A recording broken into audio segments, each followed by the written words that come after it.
கிறிஸ்து இயேசுவுக்குள் அன்பு அழைக்கப்பட்ட அன்புக்குரிய சகோதர சகோதரிகளே, அனைவருக்கும் நம்முடைய பிதாவாகிய தேவனாலும் கர்த்தராகிய இயேசு கிறிஸ்துவினாலும் கிருபையும் சமாதானம் உண்டாவதாக என் அன்பின் வாழ்த்துக்கள் தெரிவித்துக் கொள்கிறேன். விசேஷமாக நம்முடைய தேவன் இப்படியாக அவருடைய பிள்ளைகளாக இருக்க நம்மளையும் அழைத்து இன்றைய நாளிலும் நாம் தேவனை நோக்கி ஆராதிக்கும்படியாகவும் அவருடைய சத்திய வார்த்தைகளை நாம் யாவரும் தியானிக்கும்படியாகவும் தேவன் கிருபை செய்துள்ளார். ஆதலால் நம்முடைய தேவனுக்கு நம்முடைய ஆண்டவராகிய இயேசு கிறிஸ்து மூலம் நாம் நன்றி எடுத்துக்கொள்ளலாம். அன்பான சகோதர சகோதரர்களே, கோயம்புத்தூர் சபையில் உள்ள சிடிஆர் எக்லீஷியில் உள்ள சகோதர சகோதரின் அன்பையும் வாழ்த்துக்களையும் உங்களிடத்தில் நான் பரிமாறிக்கொள்கிறேன். அன்பான சகோதர சகோதரர்களே, இன்றைய நாளில் நம்ம பார்க்க போகிற இந்த பாடத்தின் தலைப்பு the character who said no இந்த பைபிள். வேதாகமத்தில் உறுதியாக இல்லை என்று சொன்னவர்கள். இந்த தலைப்பின் கீழே தான் நம்ம ஒரு பாடத்தை நம்ம தியானிக்கக்கூடியவர்களாக இருக்கிறோம். இந்த பாடம் ஏன் அப்படின்னு ஒரு கொஸ்டின் மார்க் கண்டிப்பாக வரலாம். இது கேரக்டர் ரிலேட்டடான ஒரு சப்ஜெக்ட் தான். பட் இந்த பாடம் பார்த்திங்கன்னா எல்லா விதமான கேரக்டரும் கவர் பண்ணும். ஒரு பாடம் எல்லா விதமான கேரக்டரும் கவர் பண்ணுவது ரொம்ப கடினம். ஆனால் அப்படி ஒரு பாடம் தான் இந்த ஒரு பாடம். எல்லா விதமான கேரக்டரும் இது கவர் பண்ணும். இதில் நிறைய ரீப்ரின்ஸ் ரெஃபரன்ஸ் இருக்குது, நிறையா சப்ஜெக்ட்ஸோட ரெஃபரன்ஸ் இருக்குது. பட் நம்ம அதெல்லாம் என்னென்ன ரீப்ரின்ஸ் அப்படின்னு சொல்லி நம்ம மென்ஷன் பண்ணல, ஏன்னா டைம் ஆயிரும். பட் அதில் கொடுத்துருக்கிற விளக்கம் மட்டும் ஒவ்வொன்றுக்குமே ஸ்பிரிச்சுவல் மீனிங்கில் நம்ம இங்கே கொடுத்துருக்குறோம். நிறைய சப்ஜெக்டோடைய பாயிண்ட்ஸ் இங்கே ரிலேட்டட் ஆகும். ஓகே, இந்த கேரக்டர் ஹூ செட் நோ அப்படின்னு சொல்லுகின்ற பொழுது, நோ சொல்வதற்கு ஒரு ஸ்ட்ரென்த் வேணும், நோ சொல்வதற்கு ஒரு பவர் வேணும். இந்த பாடத்தை, இந்த நோ அப்படிங்கிறதை நம்ம தெளிவாக புரிந்து கொள்ள வேண்டும். என்ன ஸ்ட்ரென்த்து, என்ன பவர் அப்படிங்கிறதை புரிந்து கொள்ள வேண்டும் என்றால் கொஞ்சம் சர்ச் ஹிஸ்ட்ரிக்கு நம்ம போக வேண்டியவர்களாக இருக்கிறோம். மேபி ஆன்டி கிரைஸ்ட் சப்ஜெக்டில் கூட நம்ம பார்த்துருக்கலாம். இந்த சர்ச் ஹிஸ்ட்ரியில் உண்மையான பரிசுத்தவான்களை இந்த போப்பு மார்க்கும் சரி, அந்த மிருகம் சரி, எப்படியாக துன்பத்துக்குள்ளே அங்கே கொண்டு போனது என்பதை நம்ம சிந்திக்க வேண்டும். இந்த போப்பு மார்க்கம் வருவதற்கு முன்பாகவே நிறைய கிறிஸ்தவர்களை என்ன பண்ணாங்கன்னா ஒரு துன்பத்துக்குள்ளே கொண்டு போனாங்க. அதையும் நம்ம யோசிக்க வேண்டியவர்களாக இருக்கிறோம். எப்படி என்ன நடந்துச்சு அப்படிங்கும்போது நிறையா இருக்குது, சர்ச் ஹிஸ்ட்ரியில் நிறையா இருக்குது. பட் இந்த பாடத்துக்காக புரிந்து கொள்வதற்காக அந்த நோவோடைய பவர் என்ன, ஸ்ட்ரென்த் என்ன என்பதை அண்டர்ஸ்டாண்ட் பண்ணுவதற்காக ஒரு 2-3 எக்ஸாம்பிள் மட்டும் நம்ம ஓரலாக சொல்கிறோம். நமக்கு ஃபஸ்ட் எக்ஸாம்பிள் நமக்கு நல்லா ஒரு தெரிஞ்ச எக்ஸாம்பிள் தான். கொலோசியம் உங்களுக்கு நல்லா தெரியும். இப்போ இன்னும் இட்டாலியில் இருக்குது. ஒன் ஆஃப் தி ஒண்டர் இருந்துச்சு, இப்போ கிடையாது. இப்போ அந்த ஸ்டேடியத்தில் எண்ணற்ற ஜனங்கள், நிறைய ரோமன் பீப்புள், அதுக்கப்புறம் அதர் கண்ட்ரி பீப்புள், நிறைய பேர் அங்கே சுற்றி இருக்கின்ற பொழுது அங்கே ஒரு என்டர்டெயின்மெண்ட்டை அங்கே தேவைப்படும். இப்போலாம் நிறைய என்டர்டெயின்மெண்ட் இருக்குது, அந்த காலத்தில் என்டர்டெயின்மெண்ட் கிடையாது. ஒரு மகிழ்ச்சி, ஏதாவது ஒரு மகிழ்ச்சி, ஒரு சந்தோஷம் தருவதற்கான ஏதாவது ஒரு என்டர்டெயின்மெண்ட் வேணும். அப்போ அந்த என்டர்டெயின்மெண்ட்டுக்காக அந்த கேலரியில் என்ன பண்ணுவாங்கன்னா கூட்டியிருப்பாங்க.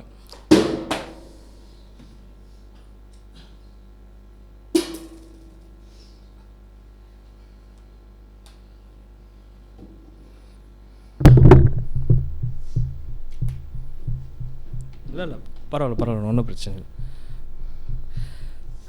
ஸோ என்ன பண்ணுவாங்கன்னா அந்த கேலரியில் அங்கே ஃபுல்லாக குடியிருப்பார்கள். இந்த சமயத்தில் என்ன ஆகும் அப்படின்னு பார்த்தீங்கன்னா, உண்மையான சத்தியத்தில் இருக்கிற ஒரு பரிசுத்தவான்களுடைய குடும்பத்தை நேராக சோல்ஜர்ஸ் என்ன பண்ணுவாங்கன்னா கூட்டிகிட்டு வருவாங்க. அவர்கள் சொல்வது ஒரே காரியம்தான். பேசுவதற்கு முன்பாக முதல்ல என்ன பண்ணுவாங்கன்னா, அந்த கேலரிக்கு சென்டரில் பார்த்திங்கன்னா நிறையா பசையோடு இருக்கிற சிங்கங்கள் இருக்கும். அந்த சிங்கம் வேட்டையாட போகுது. அதை தான் எல்லாருமே கேலரியிலேருந்து பார்க்க போகிறாங்க. இப்போ இந்த சிங்கம் யாரே வேட்டையாடும் அப்படின்னு பார்க்கின்ற பொழுது ஒரு பரிசுத்தவான் ஃபேமிலியை கூட்டிகிட்டு வருவாங்க. எதுவும் பேச மாட்டாங்க. எதுவும் பேசாமல் என்ன செய்வாங்கன்னா, அந்த குடும்பத்தோட தலைவன் என்ன பண்ணுவாங்கன்னா அந்த கேலரிக்குள்ளே, அந்த கிரவுண்டில் என்ன பண்ணுவாங்கன்னா அனுப்புவார்கள். உள்ளே அனுப்புகின்ற பொழுது அந்த குடும்பத்தோடைய தலைவி, அந்த தலைவி தன்னுடைய கணவனை அந்த சிங்கங்கள் கடிச்சு கொதறி சாப்பிடுவதை பார்க்க வேணும். மகன் தன்னுடைய தகப்பனை அந்த சிங்கங்கள் கடிச்சு கொதறி, கை தனியாக, கால் தனியாக, தலை தனியாக அது சாப்பிட்ரும். அது பிச்சு வைக்க அது என்ன பண்ணுங்க, தன் கண் முன்னாடி தன் தகப்பனே, ஒரு உயிரோட ஒரு தகப்பனே கண்ணு முன்னாடி சிங்கங்கள் கட்டிச்சு சாப்பிடும். அதை சாப்பிடுவதை அங்கே ஃபேமிலி பார்ப்பாங்க. இருதயத்தில் பயம் வரும், ஒரு நடுக்கம் வரும், ஒரு அழுகை வரும், ஒரு கண்ணீர் வரும், ஒரு பதட்டம் வரும்.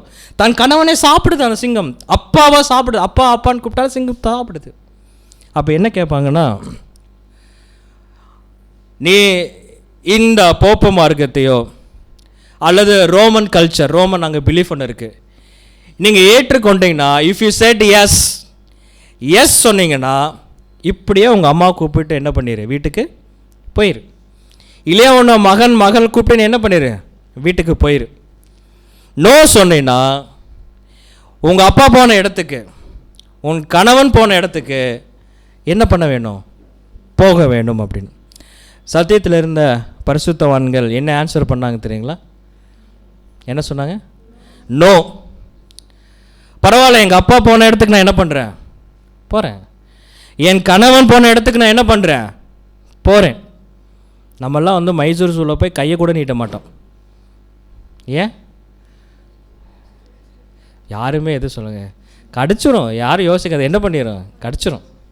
சரிங்களா? இது ஒரு குழந்தையை மேலே தூக்கி வீசி என்ன பண்ணுவாங்கன்னா, ஈட்டில் பிடிப்பாங்க. அந்த குழந்தை மேலே போயிட்டு சிரிச்சுக்கிட்டே வரும். சிரிச்சுக்கிட்டே வரும்போது ஈட்டில் இப்படி பிடிக்கும் போது அந்த குழந்தை 2 துண்டாக போகும். அதே அந்த தாய் பார்க்க வேண்டும். தாய் கிட்ட கொஸ்டின் கேட்கும் போது தாய் சொன்ன ஆன்சர் என்ன தெரியுங்களா? நோ. இதை விட இன்னொரு ரொம்ப ஒரு கஷ்டமான ஒரு விஷயம் என்னன்னு பார்க்கின்ற பொழுது, ஒரு மனுஷனை நல்லா கட்டி வச்சு வாயை திறந்து மனித கழிவை என்ன பண்ணுவாங்கன்னா ஊற்றுவார்கள். நம்ம கேட்கும் போதே ஒரு சங்கடமாக இருக்குது. அதெல்லாம் அனுபவிச்சு தாங்க இந்த ட்ரூத் வந்திருக்கு, தெரியுங்களா?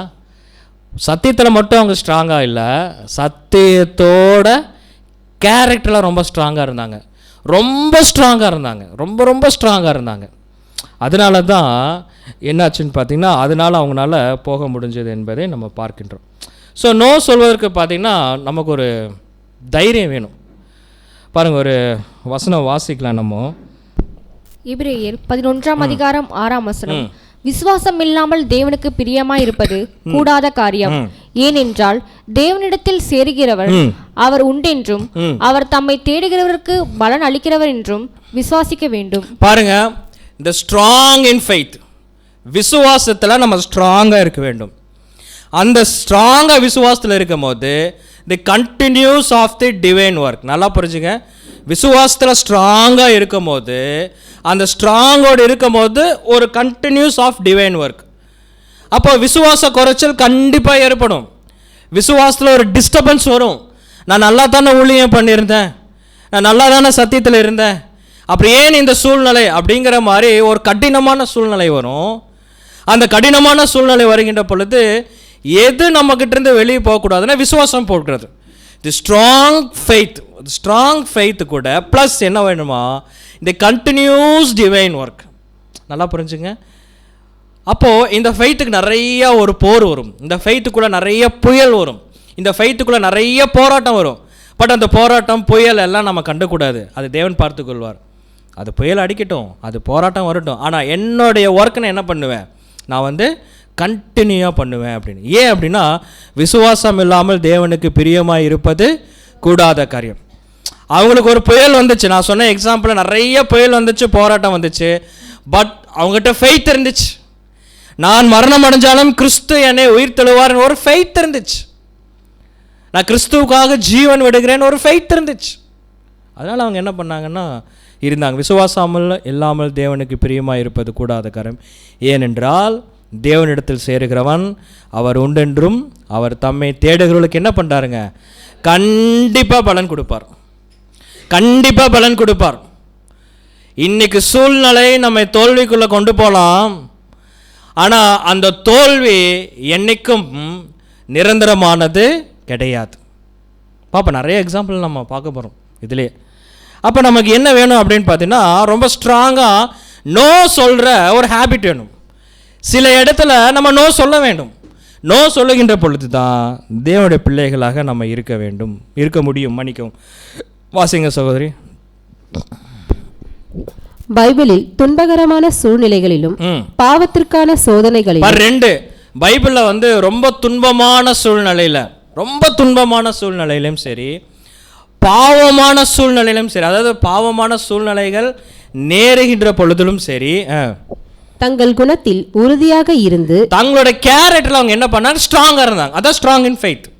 தங்களுடைய குணத்தில் அவங்க உறுதியாக இருந்து இல்லை என்று சொல்லும் அளவுக்கு வலிமையான பல உன்னதமான மனிதர்கள் உள்ளனர். அதை டிரான்ஸ்லேஷன் பண்ணாலும் உங்களுக்கு அப்படி வருது. இல்லை என்று சொல்லும் அளவுக்கு வலிமையான பல உன்னதமான மனிதர்கள் உள்ளனர். எங்க? Very good, super. வெளியில் எங்க? பைபிளில் இல்லை என்று சொன்னவர்கள் பைபிள் என்ன இருக்குங்க, நிறைய பேர் இருக்கிறாங்க. ஒவ்வொருத்தருமே இல்லைன்னு சொல்லுகின்ற பொழுது யாருடைய நாமத்தை கனப்படுத்தி இருக்கிறாங்கன்னா, பிதாவாகிய தேவனுடைய நாமத்தை கனப்படுத்தி இருக்கிறாங்க. சரி, இப்போ ரொம்ப நேரம் ஒரு 5 நிமிஷம் நான் பேசிட்டேன். இப்போ உங்களுக்கு எல்லாம் ஒரு கேள்வி கேட்கப்படுது. இப்போ நீங்கள் கொஞ்சம் எல்லாரும் எனக்கு வந்து உதவி செய்ய போகிறீங்க, சரிங்களா? Okay, thank you. அப்படி யாருங்க பைபிளில் வந்து இல்லைன்னு சொல்லியிருக்கிறாங்க?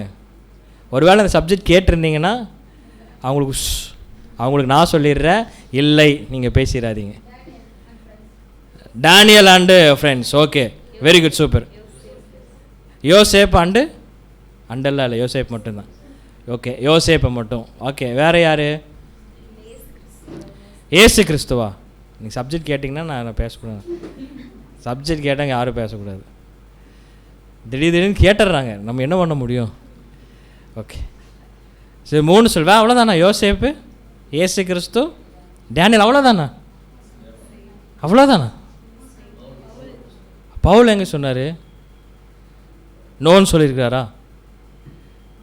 அதாவது ஒரு கேரக்டர் வந்தோடனே சில கேரக்டர்லாம் நம்மளால் வந்து நம்ம நோன்னு சொல்ல முடியாது. அந்த மாதிரி கேரக்டரை எடுத்து விட்டுறது. பவுல் எங்கே சொல்லிக்கிறாரா? நோ சொல்லிக்கிறாரா? யோசேப் சொல்லியாச்சு. மோசே சொன்னாரா? நோ சொன்னாரா? மோசே எங்கே நோ சொன்னார்? அது நோன்னாரா? ஏங்க, நீங்கள் தயவு செய்து பாடத்துக்குள்ளே வரும்படியாக மிகவும் தாழ்மையுடன் அன்புடன் கேட்டுக்கொள்ளப்படும். நான் ஏற்கனவே சொல்லிட்டேன், நோ சொன்னது நிமித்தமாக தேவன் என்ன பண்ண போகிறார்? மகிமைப்பட போகிறார். வாப்பா வந்து பேசி என் ஜனங்களை வந்து காணான்னு கூட்டிட்டு போகும்போது நோ அப்படின்னார். திக்கு வாயி மந்தனா. இதனால மகிமைப்படுவாரா தேவன்? நோ சொன்னனால தேவன் மகிமைப்பட்டார். சரி, உங்களுக்கு ஒன்று 5 செகண்ட் தான் கொடுக்கப்படுது. என்ன டைம் ஆயிரும், வேறு ஒன்றும் கிடையாது. மாற்றிருட்டா போட்டுட்டுமா? நோவா? அப்போ சொல்லுங்கள். Okay, right. ஸோ நீங்கள் சொல்லாத சில கேரக்டர்லாம் இருக்குது. அந்த கேரக்டர் கூட நம்ம என்ன பண்ணலான்னா பார்க்கலாம். ஓகே, சரி. ஃபஸ்ட் ஒன் யாருன்னு பார்த்தீங்கன்னா யோபு. யோபு என்ன பண்ணியிருக்காருன்னா, இல்லை என்று சொன்னார். இல்லை என்று யோபு சொல்லுகிறார். எப்போ சொன்னார்? பாவங்க ஒய்ஃபு ஆகுன்னா யோபுனா யாரை பிடிச்சி திட்டிடுறது? ஒய்ஃபை திட்டிடுறோம். இன்றைக்கி திட்டமாட்டோம். பார்க்கலாம். யோபு 1ஆம் அதிகாரம் 21ஆம் வசனம். யோபு 1ஆம் அதிகாரம் 21ஆம் வசனம். நிர்வாணியாய் என் தாயின் கர்ப்பத்திலிருந்து வந்தேன், நிர்வாணியாய் அவ்விடத்துக்கு திரும்புவேன். கர்த்தர் கொடுத்தார், கர்த்தர் எடுத்தார், கர்த்தருடைய நாமத்துக்கு ஸ்தோத்திரம் என்றான். இவையெல்லாம் இந்த சமயத்தில் யோபுக்கு என்ன ஆச்சுன்னா நியூஸ் வருது. என்ன நியூஸ் வருதுன்னா, உன் பிள்ளைகள் இறந்துட்டாங்க, மகள்கள் இறந்துட்டாங்க, ஆடுகள் இறந்துருச்சு, மாடுகள் இறந்துருச்சு, வேலையாட்கள் எல்லாமே இறந்துட்டாங்க. இப்போ யோபு பார்த்திங்கன்னா ஆக்சுவலாக பார்த்தீங்கன்னா எந்த சொத்துமே இல்லை, எல்லா ப்ராப்பர்ட்டியும் இழந்து என்னவா தான் இருக்கிறான்னு பார்த்தீங்கன்னா நிர்வாணியாக தான் இருக்கிற. எதுவுமே கிடையாது, ஜீவன் மட்டும்தான் இருக்குது, மீறி எதுவுமே கிடையாது. இவர் மனைவி மட்டும்தான் இருக்கிறாங்க. அதுக்கு தான் யோபு சொல்கிறார், நிர்வாணியாக வந்தேன், நிர்வாணியாய் திரும்புவேன். அவ்வளோதான். கர்த்தர் கொடுத்தார், கர்த்தர் எடுத்தார். எவ்வளோ பெரிய புயல், எவ்வளோ பெரிய கஷ்டம். யோபு எதுவுமே திட்டல. அவர் என்ன சொன்னார்? கர்த்தர் கொடுத்தார், கர்த்தர் எடுத்தார். இவை எல்லாவற்றிலும் யோபு என்ன இல்லை, பாவம் செய்யவும் இல்லை, தேவனை பற்றி குறை சொல்லவும் இல்லை. சரி, நான் ஒரு கேள்வி கேட்குறேன். இந்த சமயத்தில் ஆடுகள் இறந்துச்சு, மாடுகள் இறந்துச்சு, ஒட்டங்கள் இறந்துருச்சு, தன்னோட பிள்ளைகள்லாம் இறந்துட்டாங்க. யோபும் ஒன்றும் சொல்லலை, யோபுடைய மனைவியும் எதாவது சொன்னாங்களா? யோபுவோட மனைவி எதாவது சொன்னாங்க, திட்டினாங்களா? யோபுவோட மனைவி என்ன பண்ணல, எதுவுமே சொல்லலை. யோபு வந்து அக்செப்ட் பண்ணார், யோபுவோட மனைவி என்ன பண்ணாங்க, அக்செப்ட் பண்ணாங்க, எதுவுமே சொல்லலை. 2ஆம் அதிகாரத்தில் என்ன ஆகுதுன்னா, சாத்தான் போய் மீண்டும் கேட்குறான் தேவன் கிட்ட. எப்படி கேட்குறாருன்னா, நீங்கள் அவனோட உடம்புல நீங்கள் டச் பண்ணி பாருங்கள், அப்போ என்ன பண்ணுவான்னு பார்த்தீங்கன்னா உத்தமத்தில் நிற்க மாட்டான்னு சொன்னோன்னே, பிராணனை மட்டும் நீ என்ன பண்ணாத, எடுக்காத, மீதி யோபு உனக்கு என்ன பண்ணிடுறேன், கொடுத்து விடுகிறேன்னு சொல்லி கொடுத்துட்றாரு. அப்போ 2ஆம் அதிகாரத்தில் என்ன ஆகுது வாசிப்போம். யோபு 2ஆம் அதிகாரம் 7ஆம் வசனம். யோபு 2ஆம் அதிகாரம் 7ஆம் வசனம்.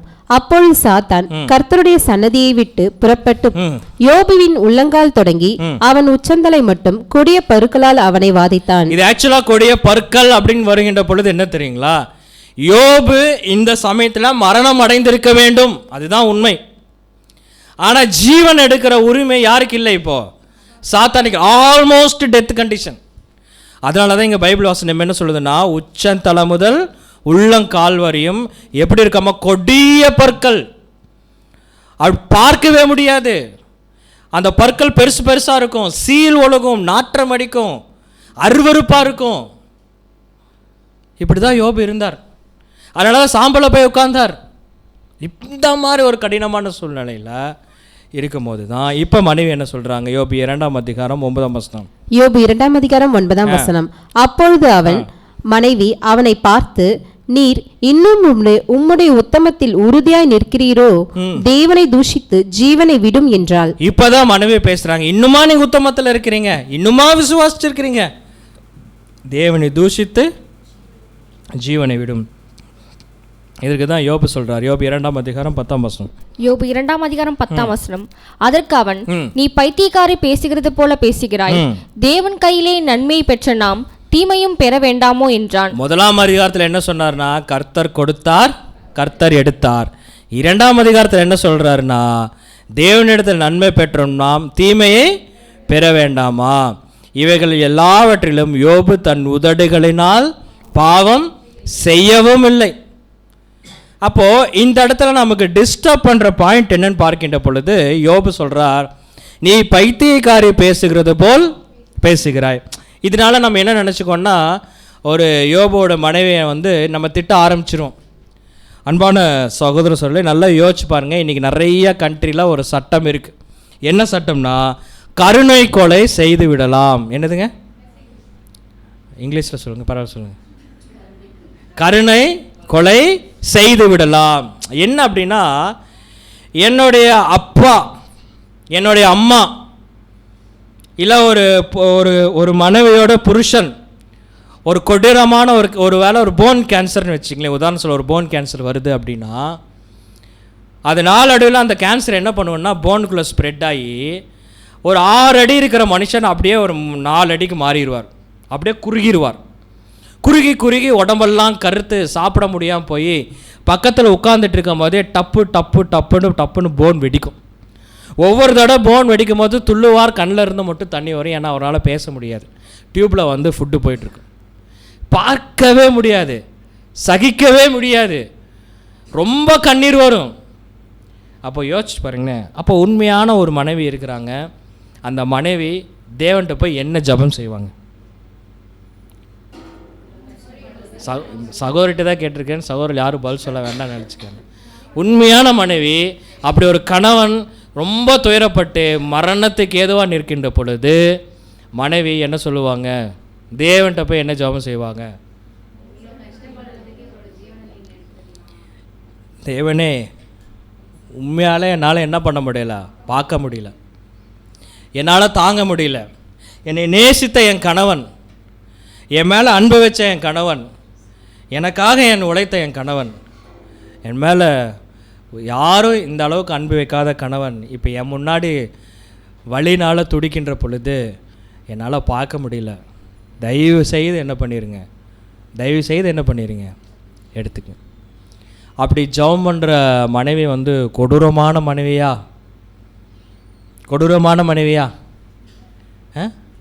இல்லை.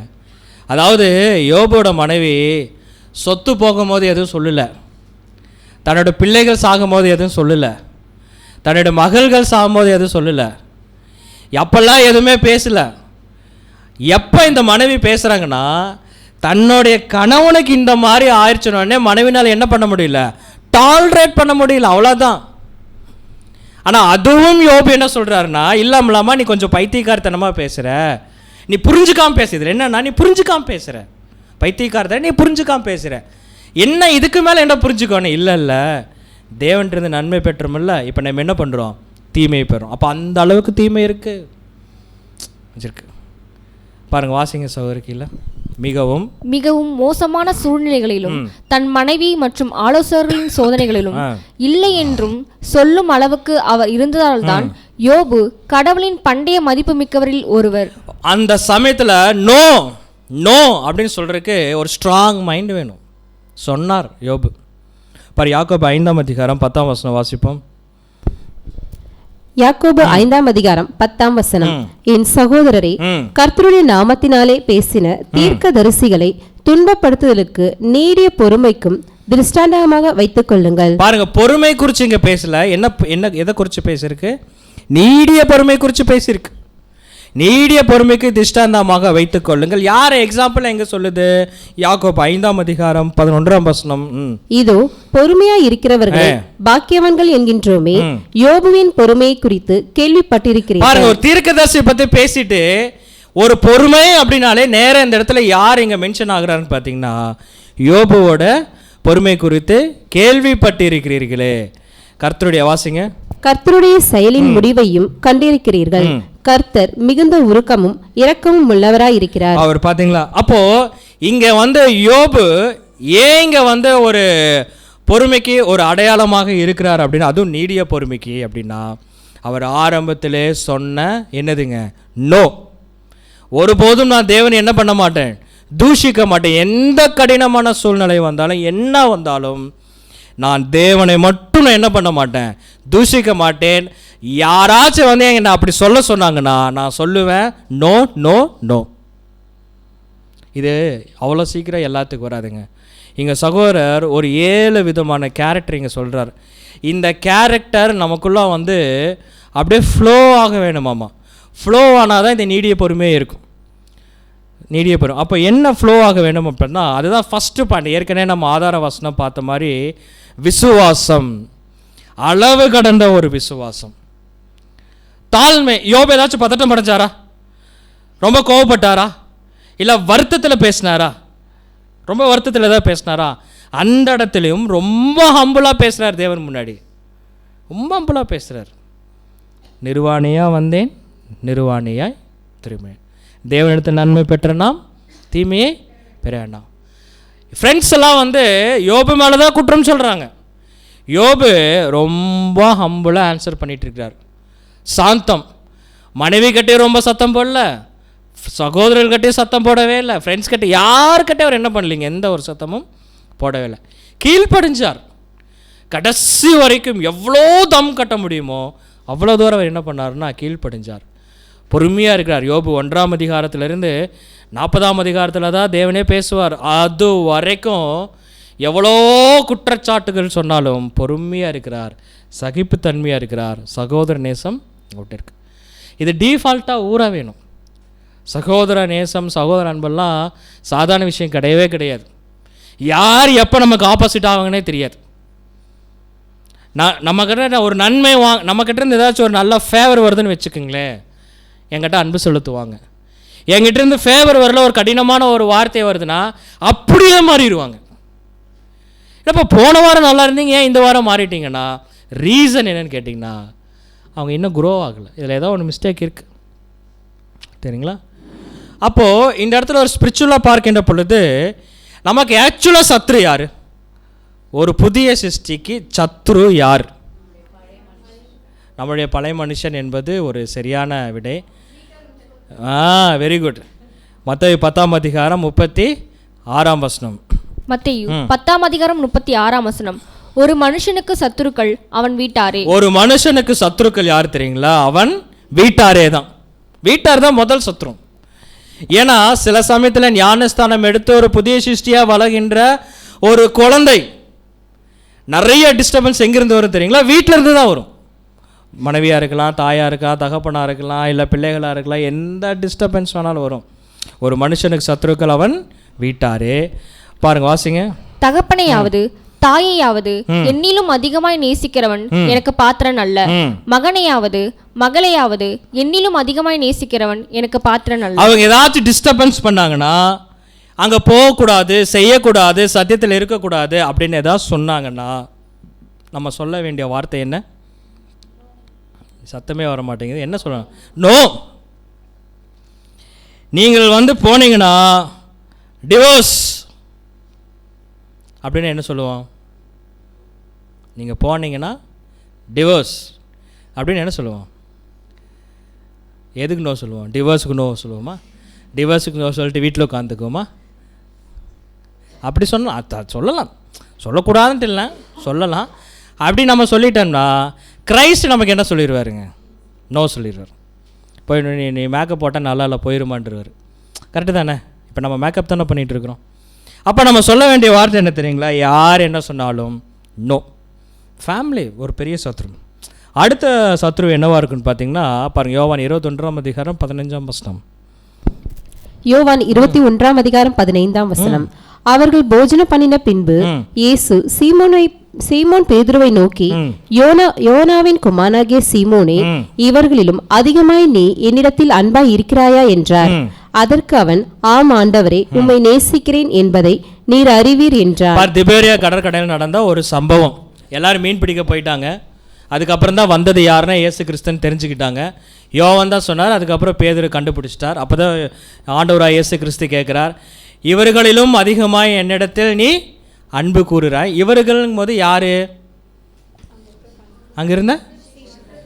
அங்கிருந்த மற்ற சீஷர்கள். அங்கே இருக்கிற மற்ற சீஷர்களை பார்க்கிலும் பேதுரு இயேசு கிறிஸ்து மேலே அன்பு வச்சாரா? ஆங்கிலத்தில் வாசிப்போம். வாசிங்க. யோவான் 21:15. When therefore they had broken their fast, Jesus said unto Simon Peter, Peter கிட்ட என்ன சொல்றாரா? Simon, son of John, lovest thou me more than these? Me more than these. அப்படின்னா என்ன சொல்கிற தெரியுங்களா? உன்னை ஏற்கனவே நான் மீன் பிடிக்க வேண்டான்னு சொல்லி தான் நான் என்ன பண்ணியிருக்கிறேன், உன்னை அழைத்தேன். மீன் பிடிக்க வேண்டாம், மனுஷரை பிடிக்கலான்ட்டு.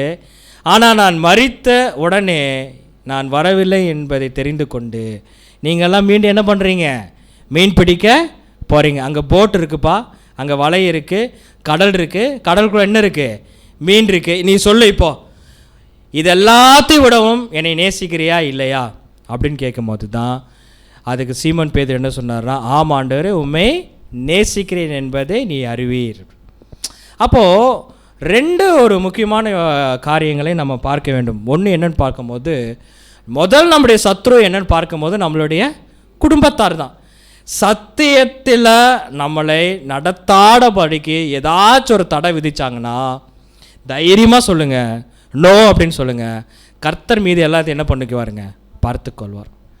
அதே மாதிரி நம்முடைய வேலை நிமித்தமாக, நம்முடைய பிஸ்னஸ் நிமித்தமாக இந்த ஊழியத்தில் தொடர்ந்து என்னால் செயல்பட முடியாத ஒரு சூழ்நிலை வந்துச்சுன்னா நம்ம தைரியமாக சொல்லுவோம், விசுவாசத்தோடு சொல்லுவோம், எனக்கு அப்படி ஒரு பிஸ்னஸே எனக்கு தேவையில்லை.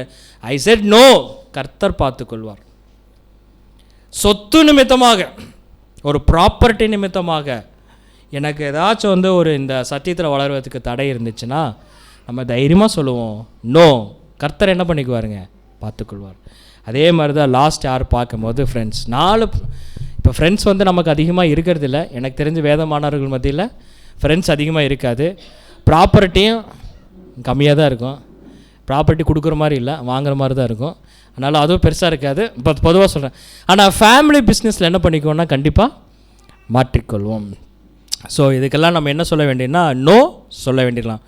அப்போ இந்த உலகத்தில் இருக்கிற காரியங்கள் எதுவுமே நம்மளை என்ன பண்ணக்கூடாதுன்னா அட்டாக் பண்ணக்கூடாது. அப்படி ஏதாச்சும் அட்டாக் பண்ணிச்சுன்னா நம்ம சொல்ல வேண்டியது என்ன தெரியுங்களா? No no no.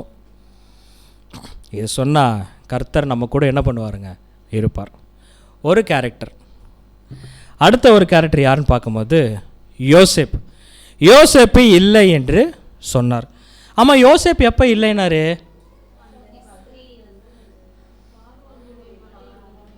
பார்வோனுடைய மனைவி, பார்வோனன் மனைவிக்கு இது தெரியுமான்னு தெரியல. தெரிஞ்சதுன்னா அவர் ராஜ்யத்தில் நடக்குன்னு தெரில. சரி, ஓகே. ஸோ யோசேப்புக்கு ஒரு 17 வயசு இருக்கும். 17 வயசு இருக்குன்ற பொழுது அவர் என்ன பண்ணுறாருன்னா, தன் சகோதரர்களால் வெறுக்கப்பட்டு, அப்போயே ஒரு அதிகமான போராட்டம் ஸ்டார்ட் ஆயிடுச்சு. வித்துடுறாங்க.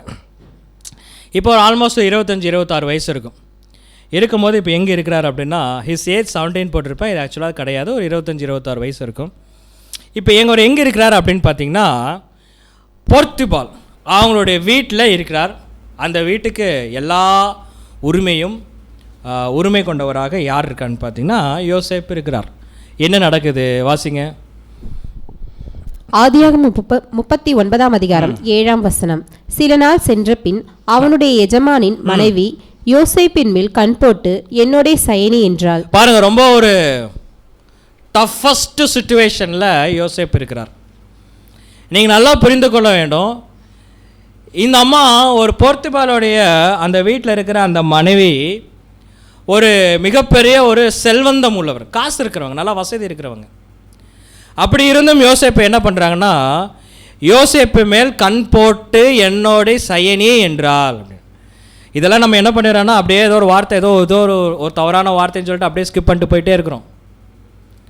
எவ்வளோ ஒரு டஃப் சிச்சுவேஷனை யோசேப்பு வந்து அங்கே ஃபேஸ் பண்ணார் தெரியுங்களா? யோசேப்பு அப்போ எப்படி இருக்கிறார் அப்படின்னு பார்க்கின்ற பொழுது, அவர் யாருக்கு வந்து நிழலாக பார்க்கிறோம் என்றால் நம்முடைய ஆண்டவராகிய இயேசு கிறிஸ்துக்கு நிழலாக பார்க்குறோம். யோசேப்பு எப்படி இருக்கிறான்னா, he is a smart hero. அதுதான் உண்மை. யோசேப்பு இளம் வயது, பார்ப்பதற்கு ரொம்ப அழகாக இருக்கிறான். யோசேப்பு செய்வதெல்லாம் வாய்க்க பண்ணுறார் தேவன். யோசேப்பு ரொம்ப ஸ்மார்ட் ஒர்க் பண்ணிட்டு இருக்கிறார். யோசேப்பு பார்ப்பதற்கு ஒரு கவர்ச்சி மிக்க ஒரு ஆண்மகனாக இருக்கிறான். இதுதான் டிஸ்டர்பன்ஸ் ஆயிடுச்சு. யாருக்கு? அந்த அம்மாவுக்கு. வீட்டில் செல்வம் இருக்குது, கணவன் இருக்கிறார், எல்லாமே இருக்குது. ஆனால் யோசேப்பு மாதிரி எதுவுமே இல்லை. இப்போ யோசேப்போடைய ஸ்மார்ட் ஒர்க், யோசேப்போட அழகு, யோசேப்போடைய வசீகரம் யாரை ரொம்ப டிஸ்டர்ப் பண்ணுதாமா? இந்த போர்த்துபால் மனைவி டிஸ்டர்ப் பண்ணுது. அதனால தான் சில நாள் சென்ற பின்பு அவனுடைய எஜமானின் மனைவி யோசேப்பின் மேல் கண் போட்டுன்னு என்னது? கண்ணன் நோண்டி அவர் மேலே வச்சுருதா? கண் போட்டுன்னு என்னது? சகோதரர் கரெக்டாக சொல்லுவாங்க. கண் போட்டுன்னு என்னது? கண் போட்டு. நான் பைபிள் வசனம் தான் கேட்குறேன், வேறு எதுவுமே கேட்கல. கண் போட்டுன்னா என்னன்னு தான் கேட்டேன், வேறு என்ன பிரதர் சொல்லுவாங்க. கண் போட்டுன்னு இதெல்லாம் போய் என்கிட்ட ஏன் பிரதர் கேட்குறீங்க? வசனம் தாங்க கேட்குறேன். கண் போட்டுன்னு என்ன? இல்லைன்னா அது புரியாது. கண்ணாலே செய்கை காட்டுறதா? இதெல்லாம் எப்படிங்க அப்படின்னு வேறு ஒன்றுமே கிடையாது. வெச்சக்கண்டை பார்க்க சூப்பர். அதாவது யோசேப்பு என்ன வேலை செஞ்சாலும், நல்லா பாருங்கள், யோசேப்பு என்ன வேலை செஞ்சாலும் இந்த அம்மா காலையிலேருந்து நைட்டு வரைக்கும் என்ன பண்ணாலும் இந்த அம்மா யாரை மட்டும்தான் பார்த்துக்கிட்டே இருக்கும்? யோசேப்பை மட்டும்தான் பார்த்துட்டே இருக்கும். யோசேப்பை மட்டும்தான் பார்த்துக்கிட்டே இருக்கும். அதான் கண் போட்டு. கண்ணாலே பேசிக்கிட்டு ஏதோ ஒரு இன்ஃபர்மேஷன் கண்ணில் கொடுத்துக்கிட்டே இருக்கும். டிஸ்டர்ப் பண்ணிக்கிட்டே இருக்கும். யோசேப்புனால கொஞ்சம் நேரத்தில் என்னன்னா, இப்போ நீங்களே பாருங்களேன், கொஞ்சம் நேரத்தில் வந்து நீங்கள் சகோதரி வேண்டாம், ஏதோ ஒரு பிரதர் நம்மளை பார்த்துட்டே இருக்காருன்னு வச்சுக்கோங்களேன். நம்ம இங்கே இருக்கிற பேசும்போது பார்க்குறாரு, வெளியே போகும்போது என்னை இப்படியே பார்த்துட்டே இருக்கிறார், சாப்பிடும்போது பார்த்துக்கிட்டே இருக்கிறார், தண்ணி குடிக்கும்போது பார்த்துட்டே இருக்கிறார், டீ குடிக்கும்போது பார்த்துட்டே இருந்தால் அப்புறம் அடுத்த நான் என்ன பண்ணுவேன்? இவர் ஏன் காலையிலேருந்து சாயந்தரம் வரைக்கும் என்ன பண்ணிகிட்டு இருக்காரு? நம்மளை ஏதோ சொல்லுவார், ஏதோ நமக்கு ஆகும்ல. ஆனால் இந்த அம்மா தினம் அந்த மாதிரி தான் பண்ணிகிட்டே இருக்கும். பாருங்கள், ஆதியாகமம் 39 அதிகாரம் 8ஆம் வசனம். ஆதியாகமம் 39 அதிகாரம் 8ஆம் வசனம். அவனோ தன் எஜமானுடைய மனைவியின் சொல்லுக்கு இணங்காமல் அவளை நோக்கி, இதோ வீட்டிலே என்னிடத்தில் இருக்கிறவர்களில் யாதொன்றை குறித்தும் என் ஆண்டவன் விசாரியாமல் தமக்கு உண்டான எல்லாவற்றையும் என் கையில் ஒப்பித்திருக்கிறார். யோசேப்பு சொல்றார், எவ்வளோ ஒரு பியூட்டிஃபுல் கேரக்டர் பாருங்க. என்னுடைய எஜமான் இந்த வீட்டில் இருக்கிற எல்லாத்தையும் எனக்கு கொடுத்துட்டார். இந்த வீட்டில் என்னை விட பெரியவங்க யாருமே கிடையாது. இங்கே இருக்கிற எல்லாமே நான் உபயோகிக்கலாம். நீர் மனைவி என்பதனால மட்டும்தான் உன்னை என்ன பண்ணியிருக்காருங்க, என்னையே விலக்கி வச்சிருக்கார். தவிர இந்த வீட்டில் எனக்கு எல்லா உரிமையும் இருக்கும். பாருங்கள், இந்த வீட்டில் என்னிலும் பெரியவன் அல்ல. அப்படின்னா என்ன அர்த்தம்? நான் நினச்சா தப்பு செய்யலாம். நல்லா போச்சு, நான் நினச்சா தப்பு செய்யலாம். ஏன்னா இந்த வீட்டில் என்னிலும் பெரியவன் அல்ல. யார் எதுவும் சொல்ல மாட்டாங்க. இந்த அம்மாவை போய் கம்ப்ளைண்ட் பண்ணாது. ஏன்னா இந்த அம்மா அதுக்கு தான் ஆசைப்பட்டுட்டு இருக்கு. ஆனால் என்ன நடக்குது வாசிங்க. இந்த வீட்டிலே என்னிலும் பெரியவன் இல்லை, நீ அவருடைய மனைவியா இருக்கிறபடியால் உன்னை தவிர வேறொன்றையும் அவர் எனக்கு விலக்கி வைக்கவில்லை. இப்பதான் சொல்றாரு, உன்னை தவிர அவர் எனக்கு, அதாவது உன்னை தவிர வேற ஒன்றையும் அவர் எனக்கு விலக்கி வைக்கவில்லை.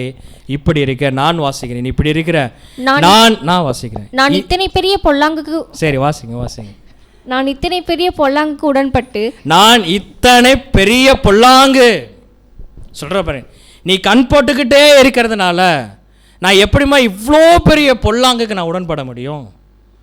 பொல்லாங்கு உடன்பட்டு தேவனுக்கு விரோதமாய் பாவம் செய்வது எப்படி என்றால், தேவனுக்கு விரோதமாய் பாவம் செய்வது எப்படி? அவரு எஜமான் சொல்லவே இல்லை. அவர் சொல்ற வார்த்தை என்ன தெரியுங்களா? இவ்வளோ பெரிய பொல்லாங்கு செஞ்சு என் தேவனுக்கு விரோதமான எப்படி நான் என்ன பாவம் செய்வேன்? வயசு என்னாச்சு? ஒரு 17 இல்லை, ஒரு 25லேருந்து ஒரு 27 இருக்கு, அவ்வளோதான். தப்பு பண்ணுற வயசு தெரியுங்களா? ஆனால் இந்த அம்மா விட்டுச்சா? விடலை. என்ன பாருங்க, ஆதியாகமம் 39ஆம் அதிகாரம் 10ஆம் வசனம். ஆதியாகமம் 39ஆம் அதிகாரம் 10ஆம் வசனம். அவள் பாருங்க, அவள் நித்தம் யோசேப்போடே இப்படியே பேசிக்கொண்டு வந்தோம். அப்படின்னு என்னது? காலையில் எந்திரிச்சா இந்த அம்மாவுக்கு நைட்டு தூங்குற வரைக்கும், நைட்டு தூங்குதான்னு கூட தெரியாது, இது வரைக்குமே இந்த அம்மாவுக்கு வேலை என்னென்னா இதேவே குறித்து பேசிக்கிட்டே இருக்கிறதா. அவள் நித்தம் யோசேப்பு கூட இப்படி என்ன பண்ணிட்டு இருக்காங்க? பேசிக்கொண்டு. அப்போது யோசேப்பு ஒரு சின்ன பையனா, அழகா, ஒரு ஸ்மார்ட்டாக, ஒரு ஹீரோவா, தேவனுடைய கிருபையினால் தேவன் அவனுக்கு எல்லாமே வாய்க்க பண்ணுறார். அப்படி ஒரு ஸ்மார்ட் பாய் அங்கே இருக்கின்ற பொழுது இந்த அம்மா என்ன பண்ண தெரியுங்களா? பொதுவாகவே ஒரு பெண்களோட கேரக்டர் என்ன தெரியுங்களா? பொதுவாக என்ன பண்ணுவாங்கன்னா, நித்தம் பேசினா சும்மா கிடையாது. அந்த யோசேப்பு எவ்வளோ அழகாக இருக்கிறாருனோ அதை உடான அழகாக இருக்க வேண்டும் என்பதற்காக, யோசேப்பை கவர்வதற்காக இந்த அம்மா என்ன பண்ணியிருக்கோம்? உண்மைதான், என்ன பண்ணியிருக்குங்க?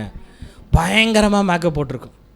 மேக்கப் போட்டு அழகாயே அப்படியே நல்லா பாருங்கள், நல்ல காஸ்டியூம் ட்ரெஸ் எல்லாம் போட்டு, நான் இந்த அம்மா போடுற மேக்கப்பு, இந்த அம்மா பண்ணுகிற காஸ்டியூமு, இந்த அம்மா பண்ணுற செய்கை, இந்த அம்மா கண்ணில் பேசுகிறது, யோசேப்பு என்ன பண்ணிட்டு தெரியுங்களா?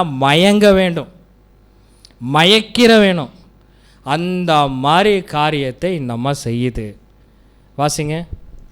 அவள் நித்தம் யோசேப்பிடே இப்படி பேசிக்கொண்டு வந்தும் அவன் அவளோட சயனிக்கவும் அவளுடைய இருக்கவும் சம்மதிக்கவே இல்லைங்க. Very very tough. சம்மதிக்கவே இல்லை. இப்படி இருக்கும்போது ஒரு நாள் அவன் தன் வேலையை செய்கிறதற்கு வீட்டுக்குள் போனான். வீட்டு மனிதரில் ஒருவரும் வீட்டில் இல்லை. அப்பொழுது அவள் அவனுடைய வஸ்திரத்தை பற்றி பிடித்து என்னோட சயனி என்றாள். அவனோ தன் வஸ்திரத்தை அவள் கையிலே விட்டு வெளியே ஓடி போனான். எப்படி சொன்னார் பாருங்க. நம்ம பார்த்துச்சு, இனிமேலும் கண்ணில் பேச முடியாது, இனிமேல் என்ன பண்ணுவது, வாயில் பேச முடியாது, இனி என்னதான் அடுத்தது ஆக்ஷன் தான் சொல்லி அந்த வஸ்திரத்தை பற்றி பிடித்தாள். உடனே அவன் என்ன பண்ணுறான்னா, பிடிச்ச வஸ்திரத்தை அப்படியே விட்டுட்டு என்ன பண்ணிட்டார் தெரியுங்களா? ஓடிட்டார். இது படிக்கிறதுக்கு எவ்வளோ சிம்பிளாக இருக்குது தெரியுங்களா? ஆனால் இது முடியுமா? யோசிச்சு பாருங்க, இது முடியுமா? முடியாது. பாருங்கள், யாக்கோபு 1ஆம் அதிகாரம் 14ஆம் வசனம் வாசிப்போம். யாக்கோபு 1ஆம் அதிகாரம் 14ஆம் வசனம். அவனவன் தன் சுய இச்சினாலே இழுக்கப்பட்டு சிக்குண்டு சோதிக்கப்படுகிறான். அவனவன் தன் சுய இச்சினாலே இழுக்கப்பட்டு சிக்குண்டு சோதிக்கப்படுகிறான். பழைய ஏற்பாட்டு காலத்தில் தாங்க ஒரு சகோதரியோட ஒரு பெண்ணோட நம்ம தவறாக இருந்தால் அது பனிஷ்மெண்ட். புதிய ஏற்பாட்டு காலத்தில் அப்படி கிடையாது. அன்பின் பிரமாணத்தில் அப்படி கிடையாது. என் சிந்தனையிலே தப்பு வந்துருச்சு, என் சிந்தனையில் ஒரு மாற்றம் வருது. நான் ஒரு சகோதரியை பார்க்கும்போது எந்த கண்ணோட்டத்தில் நான் பார்க்குறேன், யாருமே ஐடென்டிஃபை பண்ண முடியாது. ஒரு பெண்ணை பார்க்கும்போது எந்த சிந்தனையில் என் கண்ணு பார்க்குது தெரியாது, தேவனுக்கு மட்டும்தான் தெரியும். அதனால தான் யோசேப்பு சொன்னார், இத்தனை பெரிய பொல்லாப்பு நான் எப்படி கர்த்தருக்கு விரோதமாக நான் செய்ய முடியும்? சரிங்களா அன்பான சகோதரர்? அப்போ ஒரே விஷயந்தான், ஒரே விஷயந்தான். என்ன அப்படின்னு பார்க்கும்போது, நமக்கு மொபைல் ஃபோனில் பார்க்கும்போது டிஸ்டர்பன்ஸ் வரும், கண்டதையும் வரும் அந்த மொபைல் ஃபோனுக்குள்ளே. சொல்கிறேன், ஒரு சகோதரியை பார்க்கும்போது எனக்கு டிஸ்டர்பன்ஸ் வரும். ஒரு வெளியே நம்ம ட்ராவல் பண்ணிட்டு போயிட்டுருக்குறோம், வெளியே ஒரு பெண்மணி பார்க்கும்போது நமக்கு ஒரு டிஸ்டர்பன்ஸ் வரும். அழகாக இருக்கிற பெண்மணி பார்க்கும்போது டிஸ்டர்பன்ஸ் வரும், கண்டிப்பாக வரும். நான் அதெல்லாம் பார்க்க மாட்டேன், செய்ய மாட்டேன், நான் சத்தியத்தில் இருப்பேன், நீங்கள் என்ன வேணால் ஸ்ட்ராங்காக சொல்லலாம். சாத்தானுக்கு தெரியும். ஏன் தெரியும்னா, ஆதாம் இதில் தான் விழுந்தான். அப்போ தேவ தூதர்களை என்ன பண்ணியிருக்கிறாங்க, இதில் தான் விழுந்திருக்கிறாங்க. எல்லாரும் இதில் விழுந்துருவாங்க. பைபிள் ஸ்டூடெண்ட்டில் நிறைய ஸ்பீக்கர்ஸே விழுந்திருக்கிறாங்க. என்ன, அவங்க பாவம் வெளியரங்கமாக இருக்குது, நிறையத்தோட பாவம் வெளியரங்கம் ஆகவில்லை. அவ்வளோதான் வித்தியாசம். ஆனால் தேவனுக்கு தெரியும் நீ இருதயத்தில் என்ன நினச்சிட்ருக்கிற அப்படின்ட்டு. ஒரு சகோதரர் பார்க்குறோம், ஒரு சகோதரி பார்க்குறோமா, இல்லை ஆஃபீஸில் வேலை செய்கிற ஒரு பெண்மணி பார்க்குறோமா, எந்த டிஸ்டர்பன்ஸ் இருக்கக்கூடாது. என்னுடைய கண் அந்த பெண்மணியோட கண்ணை கூட மட்டும்தான் கான்டாக்டில் இருக்கணும், தவிர கண்ணை தவிர மீது எங்கே பார்த்தாலும் அது இச்சை. அப்படி ஒரு இச்சை எனக்கு வருதா, அப்படி ஒரு தாட் எனக்கு வருதா, அப்படி ஒரு ஆசை எனக்குள்ளே வருதா, அப்படி ஒரு பார்வை கண்ணை விட்டு வேற எங்கேயாச்சும் பார்க்குற மாதிரி வருதா, அப்போ அந்த இச்சைக்கு நம்ம சொல்ல வேண்டியது என்ன தெரியுங்களா? No no no no. நான் பார்த்துட்டேன், நான் நினச்சிட்டேன் அப்படின்னா அது தேவனுக்கு விரோதமான பெரிய பொல்லாங்க என்ன பண்ணிடும் இந்த இச்சை. இந்த இதுக்கெல்லாம் சாத்தான் டிஸ்டர்ப் பண்ணுவானா? சாத்தான் ஏதாச்சும் ஒரு பெண்ணை கூட்டிகிட்டு நீ அழகாக மேக்கப் போடுமா, இந்த முன்னாடி நில்லுமான்னு கைப்பிடிச்சி கூட்டிகிட்டு வருவானா? அவனுக்கெல்லாம் அது வேலையே இல்லை. என்ன பாருங்கள், வாசிங்க. ஒரு மனிதன் தனது சொந்த சுயநல வீழ்ச்சியடைந்த ஆசைகளால் திசை திருப்பப்பட்டு தூண்டப்படும் பொழுது சோதிக்கப்படுகிறார். எனக்குள்ள அந்த பழைய மனுஷ ஹேபிட் இருக்கும், நிறைய இச்சை இருக்கும், நிறைய லஸ்ட் இருக்கும். நான் இதை மட்டும்தான் சொல்கிறேன், நிறைய லஸ்ட் இருக்கும். அதை தூண்டி விடுகின்ற பொழுது, அதை லைட்டாக தூண்டி விட்டால் போதும், பரிசுத்தமாக பேசுவாங்க. பார்த்துருங்க, பொய் பேசக்கூடாதுன்னு பயங்கரமாக பேசுவாங்க. பொய்யே பேசக்கூடாது அப்படின்ட்டு மேடையை விட்டு கீழே இறங்கினோடனே அவர் பேசுகிற முதல் வார்த்தை என்னவாக தெரியுங்க? பொய்யாக தான் இருக்கும். சொல்கிறேன். அப்போது பேசுகிறவர்கள் எல்லாரும் பரிசுத்தம் கிடையாது, சொல்கிறீங்களா? பேசுகிறவர்கள் எல்லாரும் பரிசுத்தம் கிடையாது, கேட்குறவர்கள் எல்லாரும் அசுத்தமும் கிடையாது. அது யாருக்கு மட்டும்தான் தெரியும்? தேவனுக்கு மட்டும்தான் தெரியும். அப்போ இந்த மாதிரி இச்சை வந்துச்சுன்னா சொல்லுங்கள், நோ நோ நோ. ஒவ்வொரு சோதனையும் சாத்தானால் வருவதில்லை. நமது முக்கிய எதிரிகளில் நமது சொந்த பலவீனங்கள், சுயநலமான சீரழிந்த பாவமான காரியங்களுக்குள்ளான நமது நாட்டம் ஆகியவை அடங்கும். அவனவன் தன் சுய இச்சையினாலே இழுக்கப்பட்டு சிக்கொண்டு சோதிக்கப்படுகிறான். அவனவன் தன் சுய இச்சையினாலே இழுக்கப்பட்டு சிக்கொண்டு சோதிக்கப்படுறான். அப்போ என்னென்ன விஷயத்துக்கு இப்போ நம்ம நோ சொல்லியிருக்கிறோம்? வீட்டாராக இருந்தாலும் நோ தான், பெரிய வேலை பிஸ்னஸாக இருந்தாலும் நோ தான், சொத்து பணம் காசு செல்வாக்காக இருந்தாலும் கர்த்தர் முன்னாடி நோ தான், ஃப்ரெண்ட்ஸ் யாராக இருந்தாலும் நோ தான். யாருமே அறியாத ஹிட்டன், இப்போ பாருங்க என்னது ஹிட்டன் தாட், எனக்கு தெரியாதுல்ல, இந்த மாதிரி இச்சை எனக்கு கூட பலவிதம் எனக்கு தோன்றும். அந்த ஹிட்டன் தாட்டுக்கும் நம்ம என்ன சொல்ல வேண்டியதாக இருக்குது தெரியுங்களா? நோ சொல்ல வேண்டியதாக இருக்கிறோம். Okay right. அடுத்தது சகோதரர் சொன்ன மாதிரி மோசே இல்லைன்னு சொன்னாருங்க. பியூட்டிஃபுல்லாக மோசே இல்லைன்னு சொன்னார். எங்கே இல்லைன்னு சொன்னார்? இஸ்ரேல் ஜனங்களே அழிக்கலாம் தேவன் சொல்லும் போது ஒரு வேண்டான்னு சொன்னாரா? அப்போ என்ன அவருக்கு எபிரேயர் 11ஆம் அதிகாரம் 24ஆம் வசனம். எபிரேயர் 11ஆம் அதிகாரம் 24ஆம் வசனம். விசுவாசத்தினாலே மோசே தான் பெரியவனான போது பார்வோனுடைய குமாரத்தின் மகள் எண்ணப்படுவதை வெறுத்து. ஐயோ, மோசே நினச்சிருந்தா என்ன ஆயிருக்கலாம் தெரியுங்களா? மோசே நினச்சிருந்தா என்ன இருக்கலாம்? ராஜாவாக இருக்கலாம், பார்வோனாக இருக்கலாம். தெரியுங்களா? பார்வோனாக இருக்கலாம், ஒரு பிரைம் மினிஸ்டராக இருக்கலாம். இந்தியாவில் பிரைம் மினிஸ்டர் தான் பெருசு, ஆனால் அதோட பெருசு பிரசிடெண்ட்டாக நான் மதிப்பில்லை, அதனால் பிரைம் மினிஸ்டர் ஆயிருக்கலாம். ஆனால் மோசே அதை என்ன பண்ணல, விரும்பலை. மோசே விரும்பலை. விரும்பாமல் என்ன பண்ணுறார்? வாசிங்க. அநித்தியமான பாவ சந்தோஷங்களை அனுபவித்து பார்க்கலும் தேவனுடைய ஜனங்களுடைய துன்பத்தை அனுபவிப்பதை தெரிந்து கொண்டு. பாருங்க, எபிரேயர் ஆசிரியர் தெளிவாக எழுதுறார். அநித்தியமான பாவ சந்தோஷங்களை, நீ வசதியா இருந்து சந்தோஷமா இருக்கிறது வந்து பாவம். அப்படி அவர் மோசே விரும்பல. அவர் என்ன விரும்பியிருக்காரம்மா, தேவனுடைய ஜனங்களுடைய துன்பத்தை அனுபவிப்பதே தெரிந்து கொண்டு. இங்கே போனால் துன்பம் எனக்கு தெரியும், துன்பம் தெரிஞ்சே தான் அந்த துன்பத்துக்குள்ளே அவர் என்ன பண்ணியிருக்காருங்க, போயிருக்கிறார். என்ன ஒரு பெரிய துன்பம், அதாவது இவர் தான் கானான் தேசத்துக்கு கூட்டிகிட்டு போக வேண்டும். கரெக்டாக, இவர் தான் கானான் தேசத்துக்கு கூட்டிகிட்டு போக வேண்டும். கூட்டிகிட்டு போனவர் என்ன ஆகலை, போகலை. எப்படி இருக்கும், கூட்டிகிட்டு போனவர் என்ன ஆகலைண்ணா, போகலை. ஆனால் ஜனங்கள் என்ன பண்ணிட்டாங்க, போயிட்டாங்க. அப்போ எபிரேயர் 11:26. இனிவரும் பலன் மேல் நோக்கமாயிருந்து எகிப்தில் உள்ள பொக்கிஷங்களிலும் கிறிஸ்துவ நிமித்தம் வரும் நிந்தையை அதிக பாக்கியம் என்று எண்ணினான். அவர் பாருங்க எங்கே கம்பேர் பண்ணுறாருன்னு பாருங்க. இனிவரும் பலன் மேல் நோக்கமாயிருந்து எகிப்தில் உள்ள பொக்கிஷங்களிலும். எகிப்தில் நிறைய பொக்கிஷம் இருக்குது. அன்பான சகோதரர் சொல்லி நல்லா யோசிச்சு பார்த்தீங்க. இப்போ நீங்கள் எல்லாரும் ஆன்சர் பண்ண போகிறீங்க. எகிப்தில் அப்படி என்ன ஒரு பொக்கிஷம் இருக்க போகுதுன்னு. எகிப்தில் உள்ள பொக்கிஷங்களிலும் கிறிஸ்து நிமித்தம் வரும் நிந்தையை அதிக பாக்கியம் என்று எண்ணினான். எகிப்தில் நிறைய பொக்கிஷம் இருக்குது, எனக்கு அது வேண்டாம், ஆனால் கிறிஸ்து நிமித்தம் வரும் நிந்தையை அதிக பாக்கியம் என்று எண்ணினான். அப்படின்னா என்ன அர்த்தம்? அப்போ எகிப்தில் என்ன இருந்திருக்கு, பொக்கிஷம் இருந்திருக்கு. எகிப்து எதை அடையாளப்படுத்தும், உலகம். ஓகே, எகிப்து உலகத்தை அடைப்போம். பாருங்கள், ஒரு அரச குடும்பத்தில் தத்தெடுக்கப்பட்டதால் செல்வங்களும் சிறப்புகளும் அவருக்கு உரிமையாக இருந்திருக்கலாம். அவர் ஆட்சி செய்யும் பார்வானாக கூட என்ன பண்ணியிருக்கலாம், ஆயிருக்கலாம். ஆனால் அவர் அதை விரும்பலை. அதான் ரீஃபரன்ஸ் நம்பர் 5116 சொல்லுது, தி ட்ரெஷர் இன் எகிப்த். அதான் சொல்லுது. அப்படின்னா the participation in the honours of Egyptian government. அப்போது இந்த கவர்மெண்ட்டில் நீங்கள் பார்ட்டிசிபேட் பண்ணுறதுனால வருகின்ற ஹானர், அவ்வளோதான். இந்த ஹானரை தான் அவர் என்ன பண்ணாருங்க, வேண்டான்னு சொன்னார். அப்போ ரொம்ப சிம்பிள். அப்படியே ஸ்பிரிச்சுவல் மீனிங்கில் எடுத்துட்டா, இந்த வேர்ல்டு ஹானர், இந்த உலகம் நமக்கு ஒரு ஹானரை கொடுக்கும். அந்த ஹானருக்கு நம்ம என்ன சொல்ல வேண்டியதாக இருக்குன்னு தெரியுங்களா, நோ. ஒருவேளை அந்த ஹானருக்கு எஸ் சொன்னோம்னா நம்ம என்ன பண்ணிடுவோம், விழுந்துடும், பாவ சந்தோஷத்துக்குள்ளே பிரவேசிச்சிருவோம். அப்போ இந்த வேர்ல்டு ஹானருக்கு நம்ம சொல்ல வேண்டியது என்னென்னு பார்த்தீங்கன்னா நோ.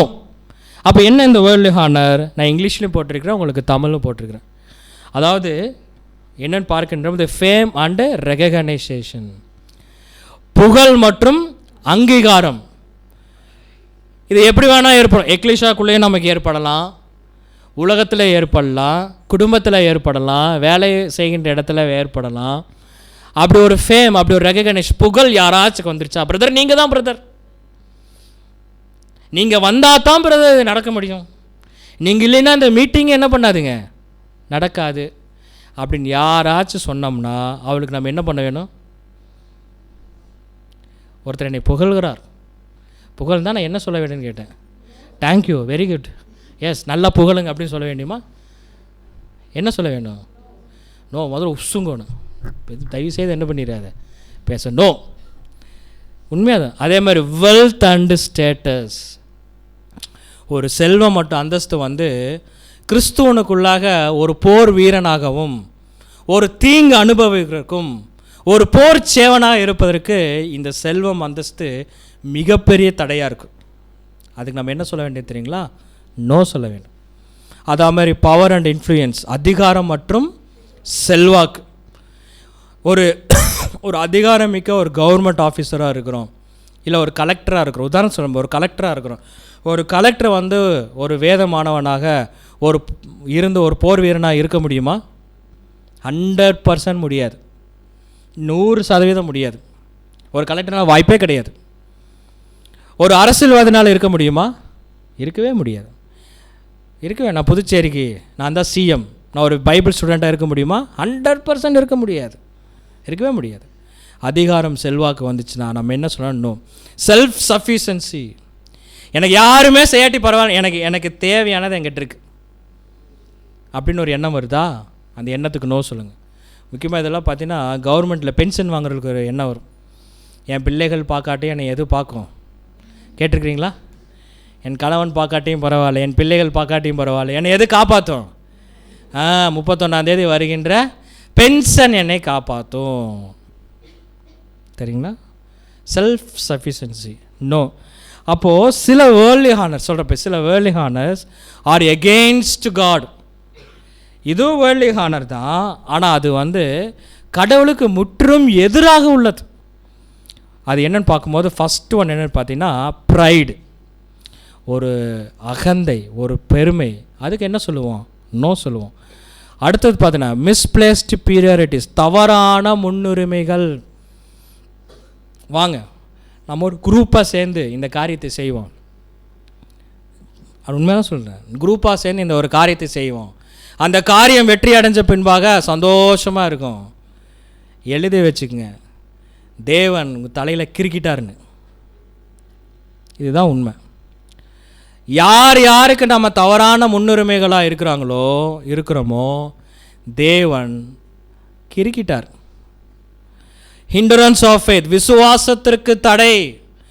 ஒரு தவறான ஒரு வழியை காட்டி, இந்த வழியில் போக நிமித்தமாக தான் இந்த பிளெஸிங்ஸ் நம்ம கிடைச்சது அப்படின்னு சொல்லிட்டு நம்முடைய பெருமைக்காகவும் நம்முடைய ஞானத்தை கொண்டு வந்து இங்கே செல்வாக்க செலுத்தணும் என்றால் அது ஃபஸ்ட்டு ஜெயிக்கும். அதுக்கப்புறம் என்ன ஆகும்? தோற்று விடும். அதான் சொல்லுது, குடும்பத்திலே ஆகட்டும், ஆவிக்குரிய குடும்பத்திலே ஆகட்டும், நம்முடைய ஞானத்தை மட்டும் என்ன பண்ணக்கூடாது தெரியுங்களா? அங்கே செலுத்தவே கூடாது. ஃபோக்கஸ் ஆன் செல்ஃப், தன்னை மையமாக கொள்வது, தன்னை சுற்றித்தான் எல்லாம் இயங்க வேண்டும் வருகின்ற எண்ணம். எங்கிட்ட கேட்காம எதுவும் செய்யக்கூடாது, என்ன எங்கிட்ட கேட்காம செஞ்சுட்டாங்க அப்படின்னு ஒரு எண்ணம். நான் இல்லாமல் அதை செஞ்சுட்டாங்க, எங்கிட்ட கேட்காம அது பண்ணிட்டாங்க, எங்ககிட்ட கேட்காம கொடுத்துட்டாங்க, நான் தானே இங்கே இருந்தேன், நான் தானே இத்தனை வருஷம் இருந்தேன், நான் தானே இதை ஆரம்பித்தேன். நம்ம இங்கே இருக்கல, நம்ம ஆரம்பிக்கல, நம்ம எதுவும் செய்யலை, அது கர்த்தர் போட்ட பிச்சை. இந்த மாதிரிலாம் ஒரு தாட் வந்துச்சுன்னா நம்ம என்ன சொல்லணும்? No no no. நான் எல்லாம் ரொம்ப சிம்பிளாக சொல்லிகிட்டு இருக்கிறேன், ஆனால் ரொம்ப டஃப்பு. எபிரேயர் 11ஆம் அதிகாரம் 26ஆம் வசனம். எபிரேயர் 11ஆம் அதிகாரம் 26ஆம் வசனம். இனி வரும் பலன்மேல் நோக்கமாயிருந்து எகிப்திலுள்ள பொக்கிஷங்களிலும் கிறிஸ்துவ நிமித்தம் வரும் நிந்தையை அதிக பாக்கியமென்று எண்ணினார். போதும், எனக்கு முன்னாடி ஒருத்தங்க இருக்கிறாங்க, அவங்க புகழுக்காகவும் தற்பெருமைக்காகவும் சுயநலத்துக்காகவும் அவங்களுடைய எண்ணத்தை புகுத்துவதற்காகவும் என்னுடைய சகோதரனோ சகோதரன் என்னை காயப்படுத்துகிறாங்களா? என் சகோதரன் தானே காயப்படுத்துகிறேன், நான் சந்தோஷமாக ஏற்றுக்கிறேன். ஆனால் நான் என்ன பண்ண மாட்டேன்? அவங்களுக்கு விரோதமாக எந்த ஒரு காரியத்தை செய்ய மாட்டேன். கட்னத்தில் அடிக்கிறீங்களா? என்னை விரோதமாக செய்கிறீங்களா? செஞ்சுக்குங்க. என்னை முகத்தில் அடிக்கிறீங்களா? அடிச்சுக்குங்க. இன்னொரு கணத்தை காட்ட சொல்கிறீங்களா? காட்டுறேன். நான் என்னை தூஷிக்கிறீங்களா? ஓகே, தூஷிங்க. என்னை மேலே வைக்கிறீங்களா? வச்சுக்கோங்க. கீழே வைக்கிறீங்களா? வச்சுக்கோங்க. என்னை வேண்டான்னு ஒதுக்கிறீங்களா? ஒதுக்குங்க. ஆனால் நான் எந்த ஒரு காரியத்தையும் செய்ய மாட்டேன். எனக்கு எகிப்தில் இருக்கிற பொக்கிஷம் வேண்டாம். அவர் என்னை வெறுத்துட்டா பரவாயில்ல, அவர் என்னை நேசிப்பார், நான் அவரை நேசிக்கிறேன். அவருக்காக நான் என்ன பண்ணுறேன்? ஜபம் செய்கிறேன். என்ன ஒரு கேரக்டர் பாருங்கள். இதெல்லாம் நோ சொல்கிறதுக்கு முடியாது, ஆனால் சொல்ல வேண்டும். அடுத்து இங்கே ஒரு பெண்மணி நோ சொல்லியிருக்கிறாங்க. இவ்வளோ நேரம் யாரை பார்த்துட்டு இருந்தோம்? சகோதரிகளை இங்கே ஒரு சகோதரி நோ சொல்லியிருக்கிறாங்க. யார் அந்த சகோதரி? இருக்கிறதே ஒரு 5-6 சகோதரி தான் பைபிளில். ரூத்தா? அதான் இருக்கிறதே ஒரு 5 தான். அந்த கடனை அந்த 5 சொல்லி முடிச்சிட்டா, அந்த 5க்குள்ளே என்னமோ யாரோ ஒருத்தர் என்ன பண்ணிடுவாங்க? அவங்க என்ன சொன்னாங்க? நோ சொன்னாங்களா?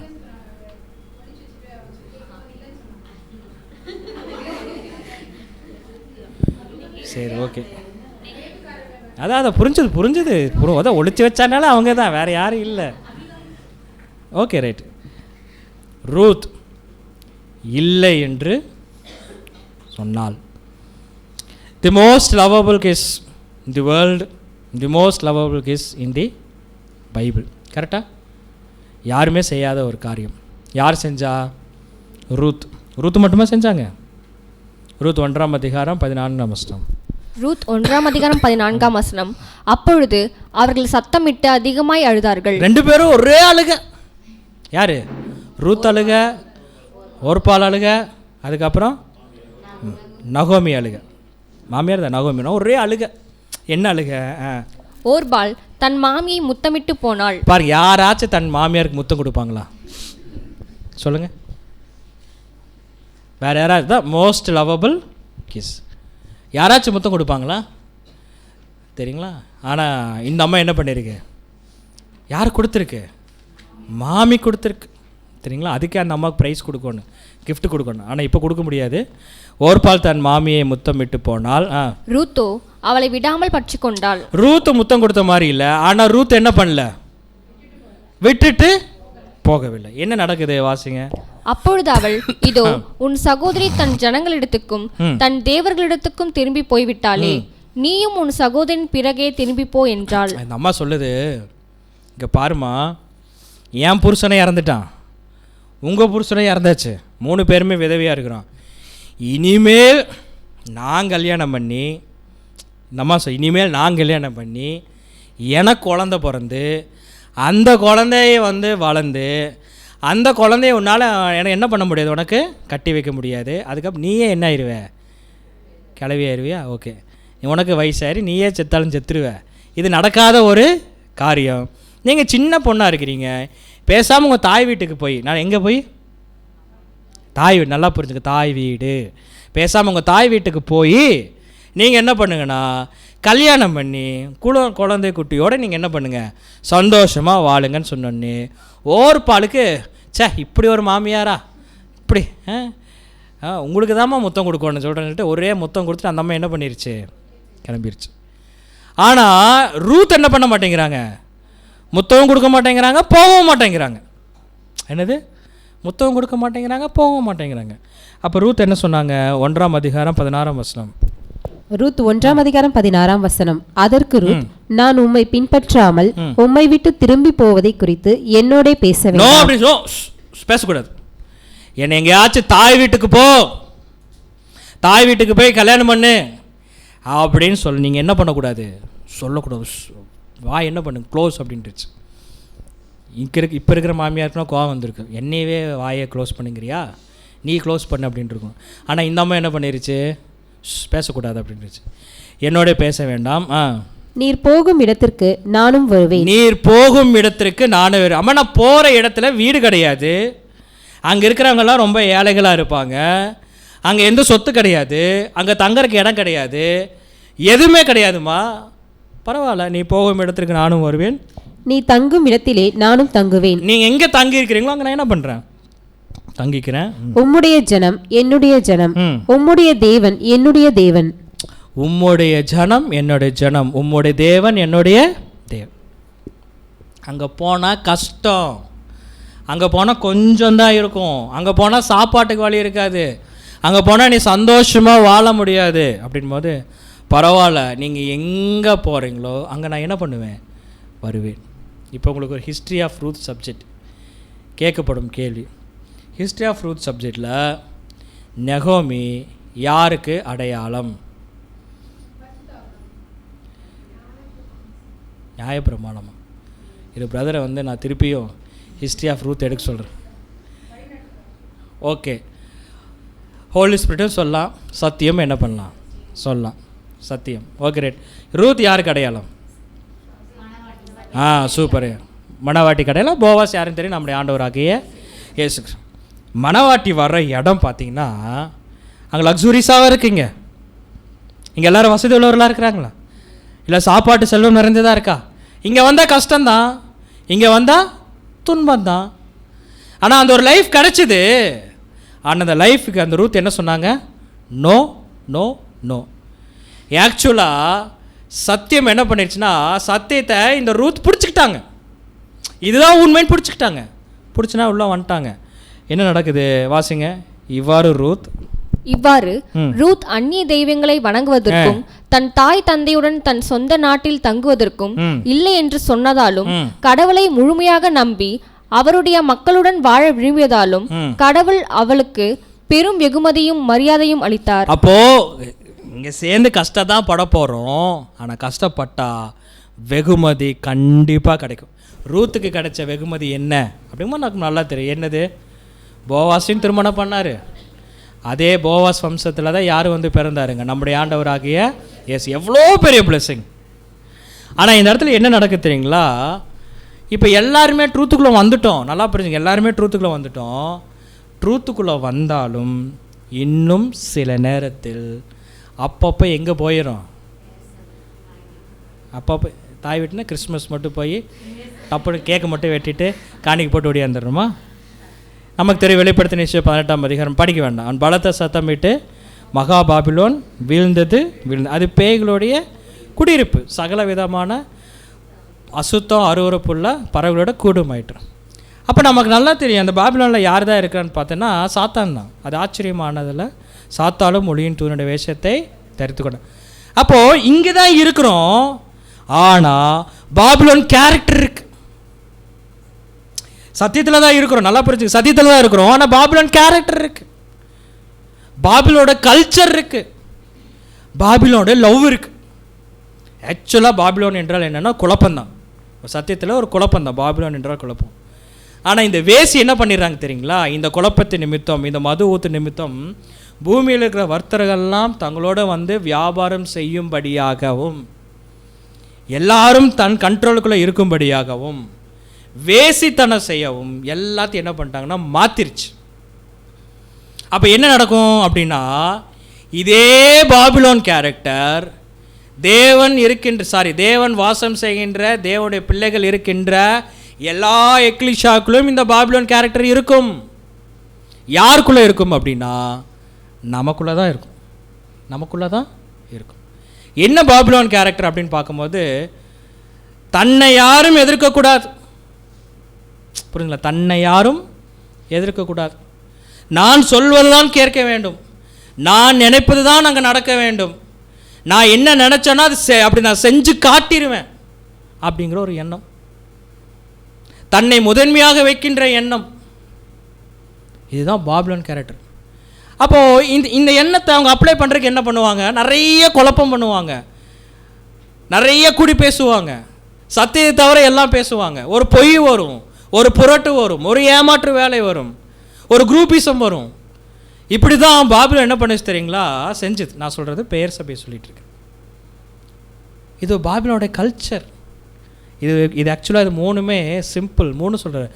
பாபிலோன் கேரக்டர் வந்தால் கல்ச்சர் வந்துடும், கல்ச்சர் வந்தால் நம்மளை அறியாமலே என்ன பண்ணிருந்தா லவ் பண்ண ஆரம்பிச்சிடும்.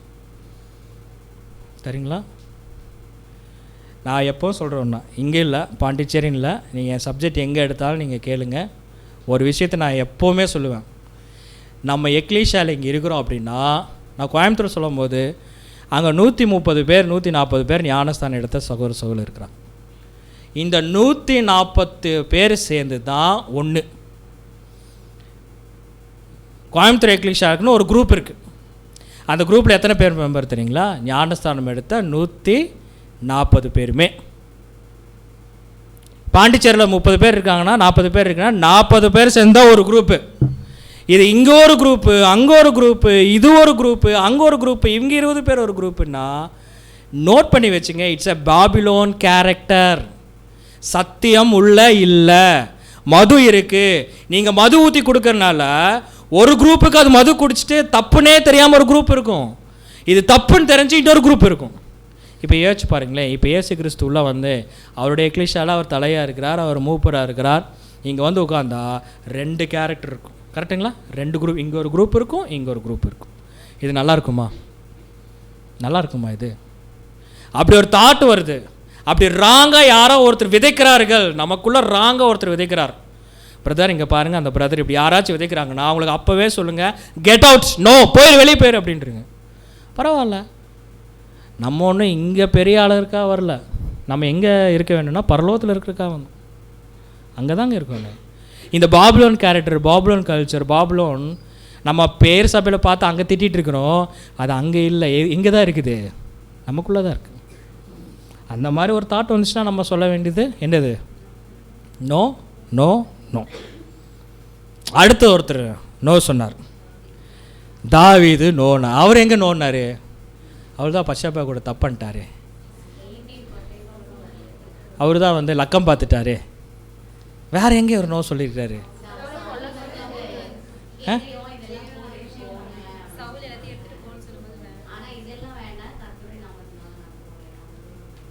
ஓ, கோலியாத் சொல்கிறீங்களா? தாவீது கோலியாத் சொல்கிறீங்களா?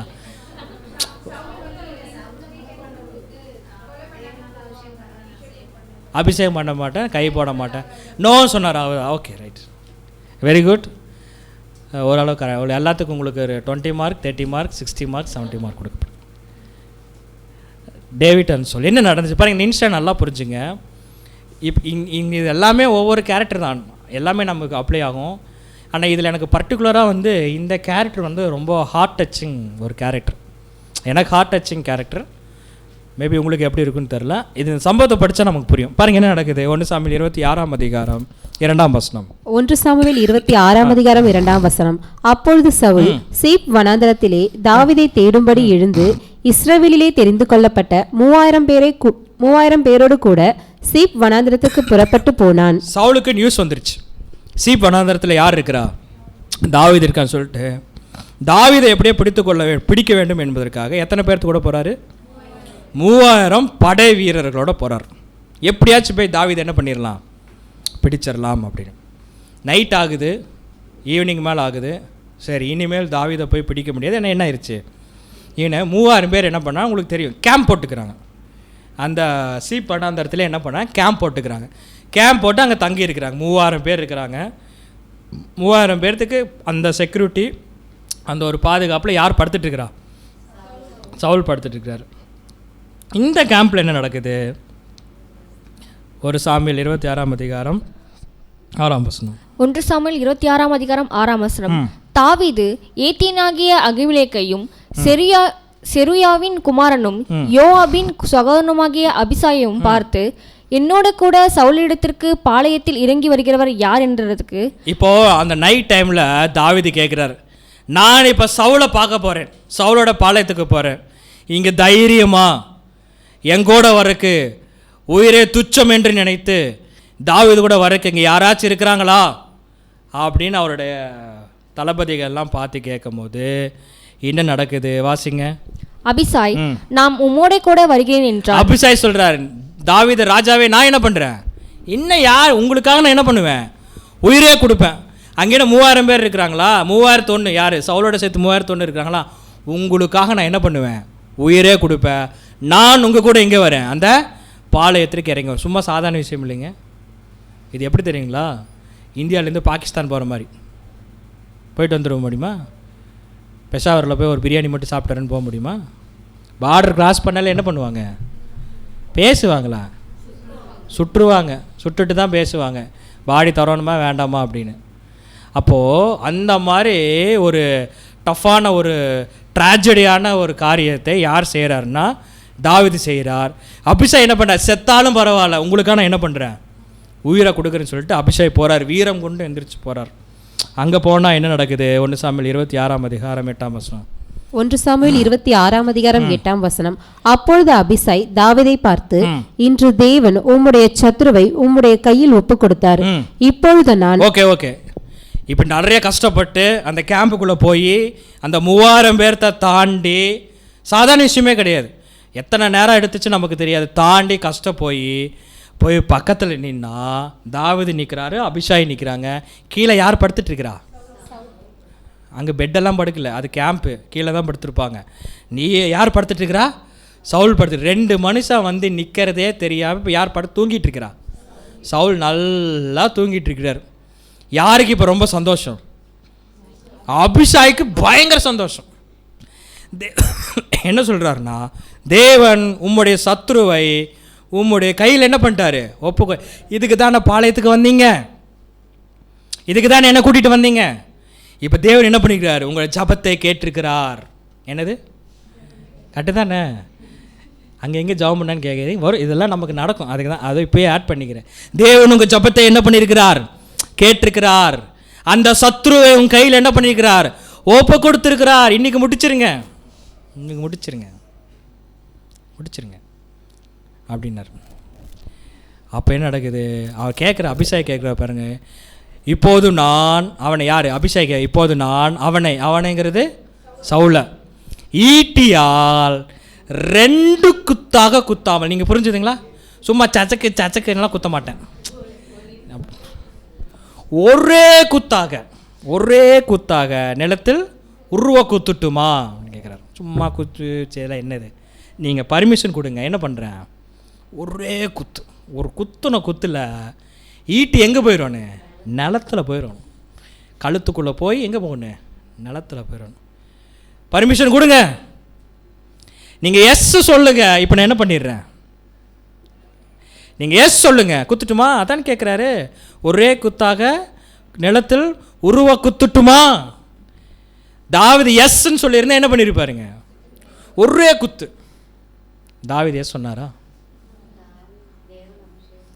நம்மளாக இருந்தால் என்ன இருப்போம் தெரியுங்களா, 2 அடி அடிச்சிருப்போம். என்ன ஒரே குத்து, 10 குத்து அப்படின்ட்டு இருப்பான். வாயில் குத்து, ரொம்ப வாய் பேசிட்டு இருக்கேன், வாயில் என்ன பண்ணு குத்தணும். என்ன சொல்கிறாரு 26ஆம் அதிகாரம் 9ஆம் வசனம். 1 சாமுவேல் 26ஆம் அதிகாரம் 9ஆம் வசனம். தாவீது அபிசாயை பார்த்து அவரை கொல்லாதே. என்னது, அவரை கொல்லாதே. கர்த்தர் அபிஷேகம் பண்ணுவித்தவர் மேல் தன் கையை போட்டு குற்றமில்லாமல் போகிறவன் யார் என்று சொன்னான். அவனை கர்த்தர் அபிஷேகம் பண்ண மேல் என்ன பண்ணாது, கையை போட. அப்புறம் எதுக்கு தாவீதே பேசாம நம்ம கேம்பில் அவர் இருந்திருக்கலாம், உங்கள் கேம்பில் நீங்கள் இருந்திருக்கலாம். என்னை உயிரை கொடுத்து நான் வந்தா குத்த வேண்டான்னு சொல்கிறீங்களே அப்படிங்கிறாரு. இதை சொன்னால் கூட பரவாயில்ல, அடுத்து சொன்னார் பார்த்தீங்களா, அபிஷேக் டோட்டலி அப்செட்டு. என்ன சொன்னார் தெரியுங்களா, 1 சாமுவேல் 26ஆம் அதிகாரம் 11ஆம் வசனம். 1 சாமுவேல் 26ஆம் அதிகாரம் 11ஆம் வசனம். நான் என் கையை கர்த்தர் அபிஷேகம் பண்ணுவித்தர் மேல் போடாதபடிக்கு கர்த்தர் என்னை காக்க கடவர் என்று கர்த்தருடைய ஜீவனை கொண்டு சொல்லுகிறேன். இப்போதும் அவர் தலைமாட்டில் இருக்கிற ஈட்டியையும் தண்ணீர் செம்பையும் எடுத்துக்கொண்டு போவோம் என்றான். என்ன சொன்னாரு, இங்க பாருப்பா, நீ எதுக்கு இங்க வந்தேன்னா, சவுல் படுத்துட்டு இருப்பான், நைட்டு விக்கல் வந்துச்சுன்னா தண்ணி குடிக்கிறதுக்கு சொம்பு வச்சுருப்பான். அந்த சொம்பையும் தலைமாட்டில் இருக்கிற என்ன பண்ணுறது, ஈட்டி எடுத்துகிட்டு போகிறோம். அப்சா இப்படியே பார்த்துருப்பார். ஈட்டி கூட ஒரு மரியாதையாக இருக்குங்க, சொம்பை தூக்கிட்டு போக சொல்கிறீங்களே.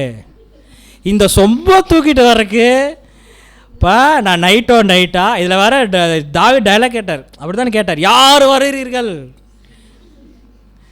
இப்போ சொம்பை தூக்கிட்டு வான்னு சொல்லியிருந்தா நான் காலையில் போய் சொம்பை தூக்கிட்டு வந்திருப்பேன். சும்மா அப்படியெல்லாம் கேட்டு இங்கே வந்து அழகாக ஒரு சான்ஸ் கிடச்சிது. அந்த சான்ஸ் ஈட்டியில் குத்துவான்னு பார்த்தா சொம்பை தூக்கிட்டு வர சொல்லிங்களே தாவீதுன்னு சொல்லிட்டு அபிஷாய் என்ன பண்ணியிருப்பார், சொம்பை தூக்கிட்டு போயிருப்பார். கண்டிப்பாக பாளையத்தில் இருக்கிறவங்க, தாவீதோட பாளையத்தில் இருக்கிறவங்களாம் கேட்டிருப்பாங்கல்ல, நற்செய்தியா அப்படின்னு. உங்களுக்கு என்ன நற்செய்தியாக இருக்கும், தாவீதோட பாளையத்திற்கு என்ன நற்செய்தியாக இருக்கும், தாவீது போனாரே, ராஜா போனாரே, அபிஷாய் நீ போனையே, சவுல் என்ன ஆனார் அப்படின்னா, சவுல் 1 நாள் தூங்கிட்டு தான் இருக்கிறாரு, என்ன கிடச்சிருக்கு நமக்கு, போனதுக்கு ஒரு சொம்பு கிடச்சிருக்கு அப்படின்னு. அவ்வளோதான். டோட்டலி யாருக்கு என்ன இருக்கும், டோட்டலி அபிஷாய்க்கு அப்செட்.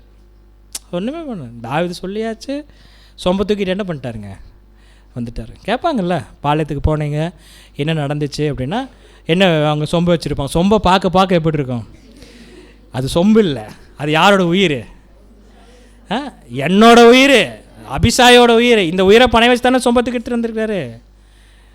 கொஞ்சம் மிஸ் ஆகி முடிச்சிருந்தாங்கன்னு என்ன இருக்கும், மாறி இருக்கலாம்ல. ஆமாம், இங்கே என்ன ஒரு பாடம் இருக்குது, என்ன ஒரு பியூட்டிஃபுல் லெசன். அதை ஏற்கனவே சொன்ன பாருங்கள், இங்கே ஒரு அற்புதமான பாடம் விளக்கப்பட்டுள்ளது. வாசிங்க. இங்கே ஒரு அற்புதமான பாடம் விளக்கப்பட்டுள்ளது. நாம் மட்டும் அநீதி செய்யாமலும் தீயதை பேசாமலும் தீயதை நினைக்காமலும் நண்பருக்கோ பகைவருக்கோ தீமை செய்யாமலும் இருப்பது மட்டுமல்லாமல் நம்முடைய நன்மைக்காக இன்னொருவர் ஒரு தீய செயலை செய்ய முன்வந்தால் நாம் தெய்வீக விருப்பத்துடனும் சகோதர அன்புடனும் முழுமையாக ஒத்துழைத்து அந்த செயலை நம்முடைய முழு பலத்தோடும் எதிர்ப்போம். இதை டிரான்ஸ்லேஷன் பண்ணாலும் அப்படி இருக்கு. நான் உங்களுக்கு தெளிவாக சொல்கிறேன். என்ன அப்படின்னு பார்க்கும்போது, நான் என் சகோதரருக்கு விரோதமாக எந்த தப்பு செய்ய மாட்டேன், அவரை பற்றி நான் திட்ட மாட்டேன், அவரை பற்றி நான் பேச மாட்டேன், அவரை நான் கடிந்து கொள்ள மாட்டேன், அவர் மேலே என்னோடய வெஞ்சன்ஸை வைக்க மாட்டேன். ஏன்னா நான் செஞ்சால் யாருக்கு பிடிக்காது, தேவனுக்கு சுத்தமாக பிடிக்காது, அது செய்யவே மாட்டேன். ஆனால் நான் என்ன பண்ணுவேன்னா, இன்னொருத்தர் பக்கத்தில் இருக்கிறவரை தூண்டி விட்டுருவேன். புரிஞ்சு, இன்னும் பக்கத்தில் இருக்கிறவரை தூண்டி விட்டுருவேன். நான் கேட்க மாட்டேன், நீ என்ன பண்ண, கேளு கேளு. அவர் என்ன பண்ணிடுவார்னா கேட்டுருவார். அவர் என்ன பண்ணிடுவார்னா அந்த காரியத்தை செஞ்சுருவார். உடனே அவங்களுக்கு இவருக்கு அவருக்கு என்ன இருக்குன்னு பார்த்தீங்கன்னா ஒரு விதமான ஒரு மனக்கசப்பு வந்துடும். அந்த மனக்கசப்பை தீர்க்கிற மாதிரி நான் போய் என்ன பண்ணிக்குவேன், வேறு என்ன பிரச்சனை உங்கள் 2 பேர்த்துக்கும், நான் போய் என்ன பண்ணுறேன், உங்களுக்கு சால்வ் பண்ணுறேன். என்ன தெரியுமா பிரச்சனையே நீங்கள் தான். அப்போ என்ன இங்கே ஒரு பாடம் அப்படின்னா, நான் தப்பு செய்ய மாட்டேன், நல்லா புரிஞ்சுங்க, நான் தப்பு செய்ய மாட்டேன், என்னுடைய சகோதரனையும் தப்பு செய்ய நான் என்ன பண்ண மாட்டேன், அலோவ் பண்ண மாட்டேன். I won't permit my brother to do any sin or mistake. நானும் எந்த தவறு செய்ய மாட்டேன், என் சகோதரனையும் என் சகோதரியும் தப்பு செய்ய நான் என்ன பண்ண மாட்டேன், அலோவ் பண்ண மாட்டேன். இதுதான் தாவீது பண்ணார். தாவீது நினச்சிருந்தா என்ன பண்ணிருக்கலாம், நான் அபிஷேகம் பண்ண வரை கை போட மாட்டேன், அபிஷேக் நீ என்ன பண்ணு குத்துன்னு சொல்லியிருக்கலாமில்ல. ஆனால் தாவீது என்ன பண்ண, நானும் கை போட மாட்டேன், என்னை நம்பி வந்த அபிஷேகம் என்ன பண்ண மாட்டேன், தப்பு செய்ய நான் அலோவ் பண்ண. என்ன ஒரு பியூட்டிஃபுல் லெசன் பாருங்கள். இன்றைக்கெல்லாம் தூண்டி விட்டுறாங்க. இன்றைக்கி நான் சொல்லலை, அவர் தான் சொன்னார், அவர் தான் பண்ணார், இவரை கேட்டு பாருங்கள், அவரை கேட்டு பாருங்கள், அவரை கேட்டு பாருங்கள். இதெல்லாம் தேவனுடைய பிள்ளைக்கு முதல்ல அழகா வாயில் அதெல்லாம் பேசலாமா? நானும் எந்த மிஸ்டேக் செய்ய மாட்டேன், என் கூட இருக்கிறவங்களையும் மிஸ்டேக் செய்ய அலோவ் மிஸ்டேக் செய்ய பண்ணுற மாதிரி நிறைய சூழ்நிலைகள் வருங்க, நிறைய சூழ்நிலைகள் வரும். அப்போ எல்லாத்துக்கும் என்ன சொல்ல தெரியுங்களா, நோ நோ நோ. நானும் ரட்சிக்கப்பட வேண்டும், என் சகோதரனும் என் சகோதரி என்ன பண்ணணும், ரட்சிக்கப்பட வேண்டும். அடுத்த ஒரு கேரக்டர், இந்த 2 கேரக்டர் தான் நம்ம சீக்கிரம் முடிச்சிடலாம். தானியேல் இல்லை என்று சொன்னார். எங்கே இல்லை என்று சொன்னார் பார், தானியேல் 6ஆம் அதிகாரம் 1ஆம் வசனத்தில், நான் ஸ்பீடாக வாசிக்கிற டைம் வரும் பார். ராஜ்யம் முழுவதும் ஆளும்படிக்கு தன் ராஜ்யத்தின் மேல் 120 சேனாதிபதிகளை வைக்கிறாங்க, தேசாதிபதிகளை வைக்கிறாங்க. இந்த தேசாதிபதிகளை வந்து பார்த்திங்கன்னா அவங்களுக்கு மேலே ஒரு 3 பேர்த்த வைக்கிறாங்க. அந்த 3 பேர்த்தில் யார் இருக்கான்னு பார்த்தீங்கன்னா தானியேல் இருக்கிறார். எல்லாருமே வந்து அவங்க தேசத்துக்கு ஆளுக. தானியேல் மட்டும் யாருன்னு பார்த்தீங்கன்னா ஒரு வேறு தேசத்து ஒரு நபராக இருக்கிறார். இப்போ எல்லாருமே ஒரு கணக்கு எடுத்துக்குமே, 120. இந்த கணக்கு பார்த்தா தான் உங்களுக்கு புரியும். 120. அதுக்கு மேலே எத்தனை பேர், 3 பேர். 3 பேரில் தான் யார் ஒருத்தர், தானியேல். கரெக்டுங்களா? அப்போது தானியேல் தவிர எத்தனை பேர் இருக்கிறாங்க, 122 பேர் வச்சுக்கோங்க, அந்த கணக்கு வைங்க. 122 பேர் இருக்கிறாங்க. இப்போது என்ன கண்டிஷன் பார்த்தீங்கன்னா, அடுத்த ஒரு சில மாதங்களுக்கு எல்லாருமே யாரை மட்டும்தான் வணங்க வேண்டும் என்றால் ராஜாவை மட்டும்தான் வணங்க வேண்டும். ஆனால் தானியேல் என்ன பண்ணுறாருன்னா, அது தெரிஞ்சும் தானியேலை வென்றால் அந்த பத்திரத்துக்கு கையெழுத்து வைக்கப்பட்டதென்று அறிந்த போதிலும் தன் வீட்டுக்கு போய் என்ன பண்ணுறாருங்க, எப்பவும் போல் அவர் என்ன பண்ணுறாருன்னா ஜெபம் செய்கிறார். அப்போ ராஜாவே எழுதியிருக்கிறார். ராஜா கீழே 3 பேர் இருக்கிறீங்க பிரைமா, அந்த 3 பேர்த்தில் தான்ப்பா நீ, உனக்கீழே 120 பேர், அது கீழே ஜனங்கள். இப்போ ராஜா சொன்னதை யார் வந்து ஸ்ட்ராங்காக அதை வந்து நடைமுறைப்படுத்த வேணும், ஜனங்களா? நல்லா பாரு, ஜனங்களா 120 பேரா இல்லை அந்த 3 பேரா? 3 பேர். 3 பேர் செய்கிறத பார்த்து தான் 120 பேர் செய்வாங்க, 120 பேர் செய்கிறத பார்த்தா ஜனங்கள் செய்வாங்க. இப்படி ப்ராமினெண்ட்டாக இருக்கிற நீயே போய் என்ன பண்ணுறீன்னா அதற்கு நோ சொல்லி, ராஜா எழுதுனதுக்கு நோ சொல்லிவிட்டு போய் என்ன பண்ணிகிட்ருக்கிற, ஜெபம் பண்ணிகிட்ருக்கிற. இதை தெரிஞ்ச உடனே இப்போ தானியேல் கொண்டு போய் நேரம் எங்கே போட்டுடுறாங்க, ஜெயிலில் போட்டுடுறாங்க. இப்போ ஜெயிலில் இருக்க இதெல்லாம் தெரிஞ்ச சம்பளம் ஸ்பீடாக போயிட்டுருக்குறேன். அந்த 122 பேர் என்ன பண்ணிட்டுருந்தாங்க, லேட் பண்ணிடுறதாங்க டைம். 122 பேர் தானியேல் அந்த சிங்க கபியில் இருக்கும் போது 122 பேர் என்ன பண்ணிட்டு இருந்தாங்க. சரி, ராஜா என்ன பண்ணிட்டு இருந்தார், தூங்க ட்ரை பண்ணார். ஆனால் அவரால் என்ன வரல, தூக்கம் வரல. மேலே வாத்தியங்கள் கீதங்கள் எதுவுமே எனக்கு வேண்டாம்னு சொல்லிட்டு எப்போ விடியும் என்று என்ன பண்ணிருக்காருங்க, அப்படியே திருத்தருன்னு காத்துட்ருக்காரு. 122 பேர் என்ன பண்ணிட்டு இருந்தாங்க, தூங்கிட்டு இருந்தாங்களா? ஓ, அதனால தானே 122 பேர் என்ன பண்ணிருந்தாங்களா, நாம் நினைத்தது நடந்து விட்டுறது என்று சொல்லி 122 பேரும் அன்றைக்கி வந்து குடியும் கும்மாளமாக இருந்தாங்க. ரொம்ப என்ஜாய்மெண்ட் பண்ணிகிட்டு இருந்தாங்க. யார் கூட தெரியுங்களா, தன்னோட மனைவிகள் கூடயும் தன்னோட பிள்ளைகள் கூடயும் மற்ற இருக்கிற ஜனங்கள் கூடயும் ரொம்ப என்ஜாய் பண்ணிகிட்டு இருந்தாங்க. 122 பேருமே என்ஜாய் பண்ணிகிட்டு இருந்தாங்க. அங்கே ஒரு என்ஜாய்மெண்ட் நடக்குது. ராஜா என்ன பண்ண மாட்டேங்கிறாருங்க, தூங்க மாட்டேன். யார் நல்லா தூங்கிட்டு இருந்தா? தானியேல் சுற்றி என்ன இருந்துச்சு? பொம்மை இல்லை, பொம்மை சிங்கம் இல்லை. என்னது? Real lion. பொம்மை சிங்கம்னா கூட கட்டி பிடிச்சிக்கலாம். ரியல் லயன் பாருங்கள், மோஸ்ட்டு டஃபஸ்ட்டு சுச்சுவேஷன். ஆனால் தானியேல் என்ன பண்ணிருக்காருங்க, நல்லா தூங்கிட்டு இருக்கார். தானியேல் சொல்லிட்டார், சிங்கம் நீ அங்கே தூங்கு, நான் எங்கே பண்ணுறேன், போதும் எனக்கு சின்ன இந்த பெட்ரூம் எனக்கு போதும், நான் இங்கே என்ன பண்ணிக்கிறேன், தூங்கிட்டு இருக்கிறார். பாருங்கள் 24ஆம் வசனம் வாசிப்போம். தானியேலின் மேல் குற்றம் சாற்றின மனுஷரோ வென்றால் ராஜா கொண்டு வர சொன்னான். என்ன நடந்துச்சு தெரியுங்களா? காலையில் இது வாசிக்கல என்னமோ, இது வாசிங்க, மறந்துட்டேன். தானியேல் 6ஆம் அதிகாரம் 19ஆம் வசனம். காலமே கிழக்கு வெளுக்க போது ராஜா எழுந்திருந்து சிங்கங்களின் கெபிக்கு தீவிரமாய் போனார். வேகமா ஓடுறார், ஓடி ராஜா கெபியின் கிட்ட வந்தபோது துயர சத்தமாய் தானியேலை கூப்பிட்டு, தானியேலே, ஜீவனுள்ள தேவனுடைய தாசனே, நீ இடைவிடாமல் ஆராதிக்கிற உன் தேவன் உன்னை சிங்கங்களுக்கு தப்புவிக்க வல்லவராய் இருந்தாரா என்று தானியேலை கேட்டான். என்ன கேட்குறேன்னா, நீ 3 வேளையும் ஆராதிக்கிற உன் தேவன் சிங்கங்களுக்கு தப்புவிக்க வல்லவராய் இருந்தீரோ என்று தானியேலை கேட்டான். அதுக்கு தானியேல் ரிப்ளை என்ன தெரியுங்களா? இங்கே போடல, நீங்கள் படித்து பாருங்கள். 2 ரிப்ளை பண்ணுவார். ஃபஸ்ட்டு ரிப்ளை என்ன சொல்லுவார் தெரியுங்களா? நான் தேவனுக்கு உண்மையாக இருந்தேன். ஃபஸ்ட்டு ரிப்ளை தேவன் தான். யோசேப்பு ஃபஸ்ட்டு என்ன சொன்னார்? நான் தேவனுக்கு தான் உண்மையாக இருக்கேன். அதே மாதிரி தான் நான் தேவனுக்கு உண்மையாக இருந்தேன். ராஜாவே, உனக்கு முன்பாக நான் என்ன பண்ணல, எந்த குற்றமும் நான் செய்யவே இல்லை. நீ வெளியே வா, தப்பு செஞ்சது யாருன்னு எனக்கு நல்லா தெரிஞ்சு சொல்லிட்டு தானியேலை அப்படியே வெளியே எடுத்துட்டாங்க. ஆக்சுவலாக தானியேல் உள்ளே இருக்க, நல்லா புரிஞ்சுங்க, தானியேல் உள்ளே இருக்கிறார். அவருடைய சிச்சுவேஷன் எப்படின்னா, உள்ளே எத்தனை சிங்கம் இருந்திருக்கு? எத்தனை சிங்கம் இருந்திருக்கும்? சரி, இதை நம்ம படிச்சுட்டு கணக்கு போடுவோமா? தானியேல் 6ஆம் அதிகாரம் 24ஆம் வசனம். தானியேல் 6ஆம் அதிகாரம் 24ஆம் வசனம். தானியேலின் மேல் குற்றம் சாற்றின மனுஷரையோ வென்றால் எத்தனை பேர்? 122 பேர். ராஜா கொண்டு வர சொன்னான். அவர்களையும் அவர்கள் குமாரரையும் அவர்கள் மனைவிகளையும். அப்போ எத்தனை பேர் ப்ளஸ்? அதே அப்படிங்க, 122 ப்ளஸ் 122 மனைவி மட்டும்தான். அப்போ குழந்தைகள் இல்லை.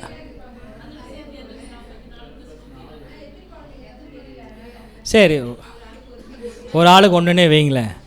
அந்த காலத்துலலாம் இஸ்ரேல் ஜனங்கள்லாம் உங்களுக்கு தெரியும், இந்தியாவில் பீட் பண்ணிட்டு போகிறவங்க அவங்கெல்லாம்.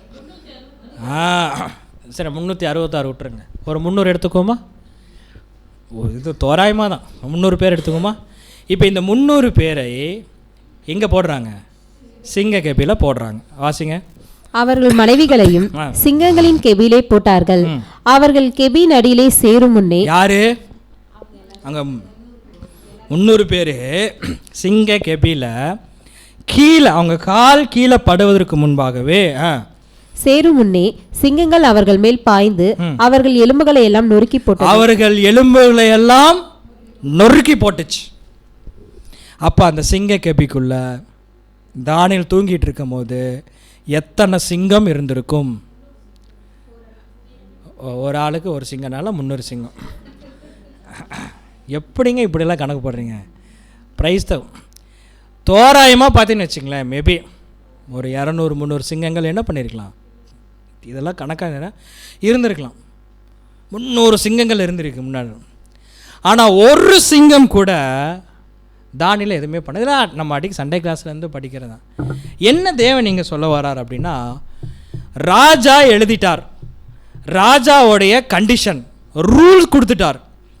ஆனால் இந்த ரூலுக்கு அவர் என்ன சொன்னார் தெரியுங்களா? நோ சொல்லிட்டார். தேவனுக்கு விரோதமாக, தேவனை எதிர்த்து ஏதாச்சும் வந்தாலும் நான் அதுக்கு என்ன தான் சொல்லுவேன்?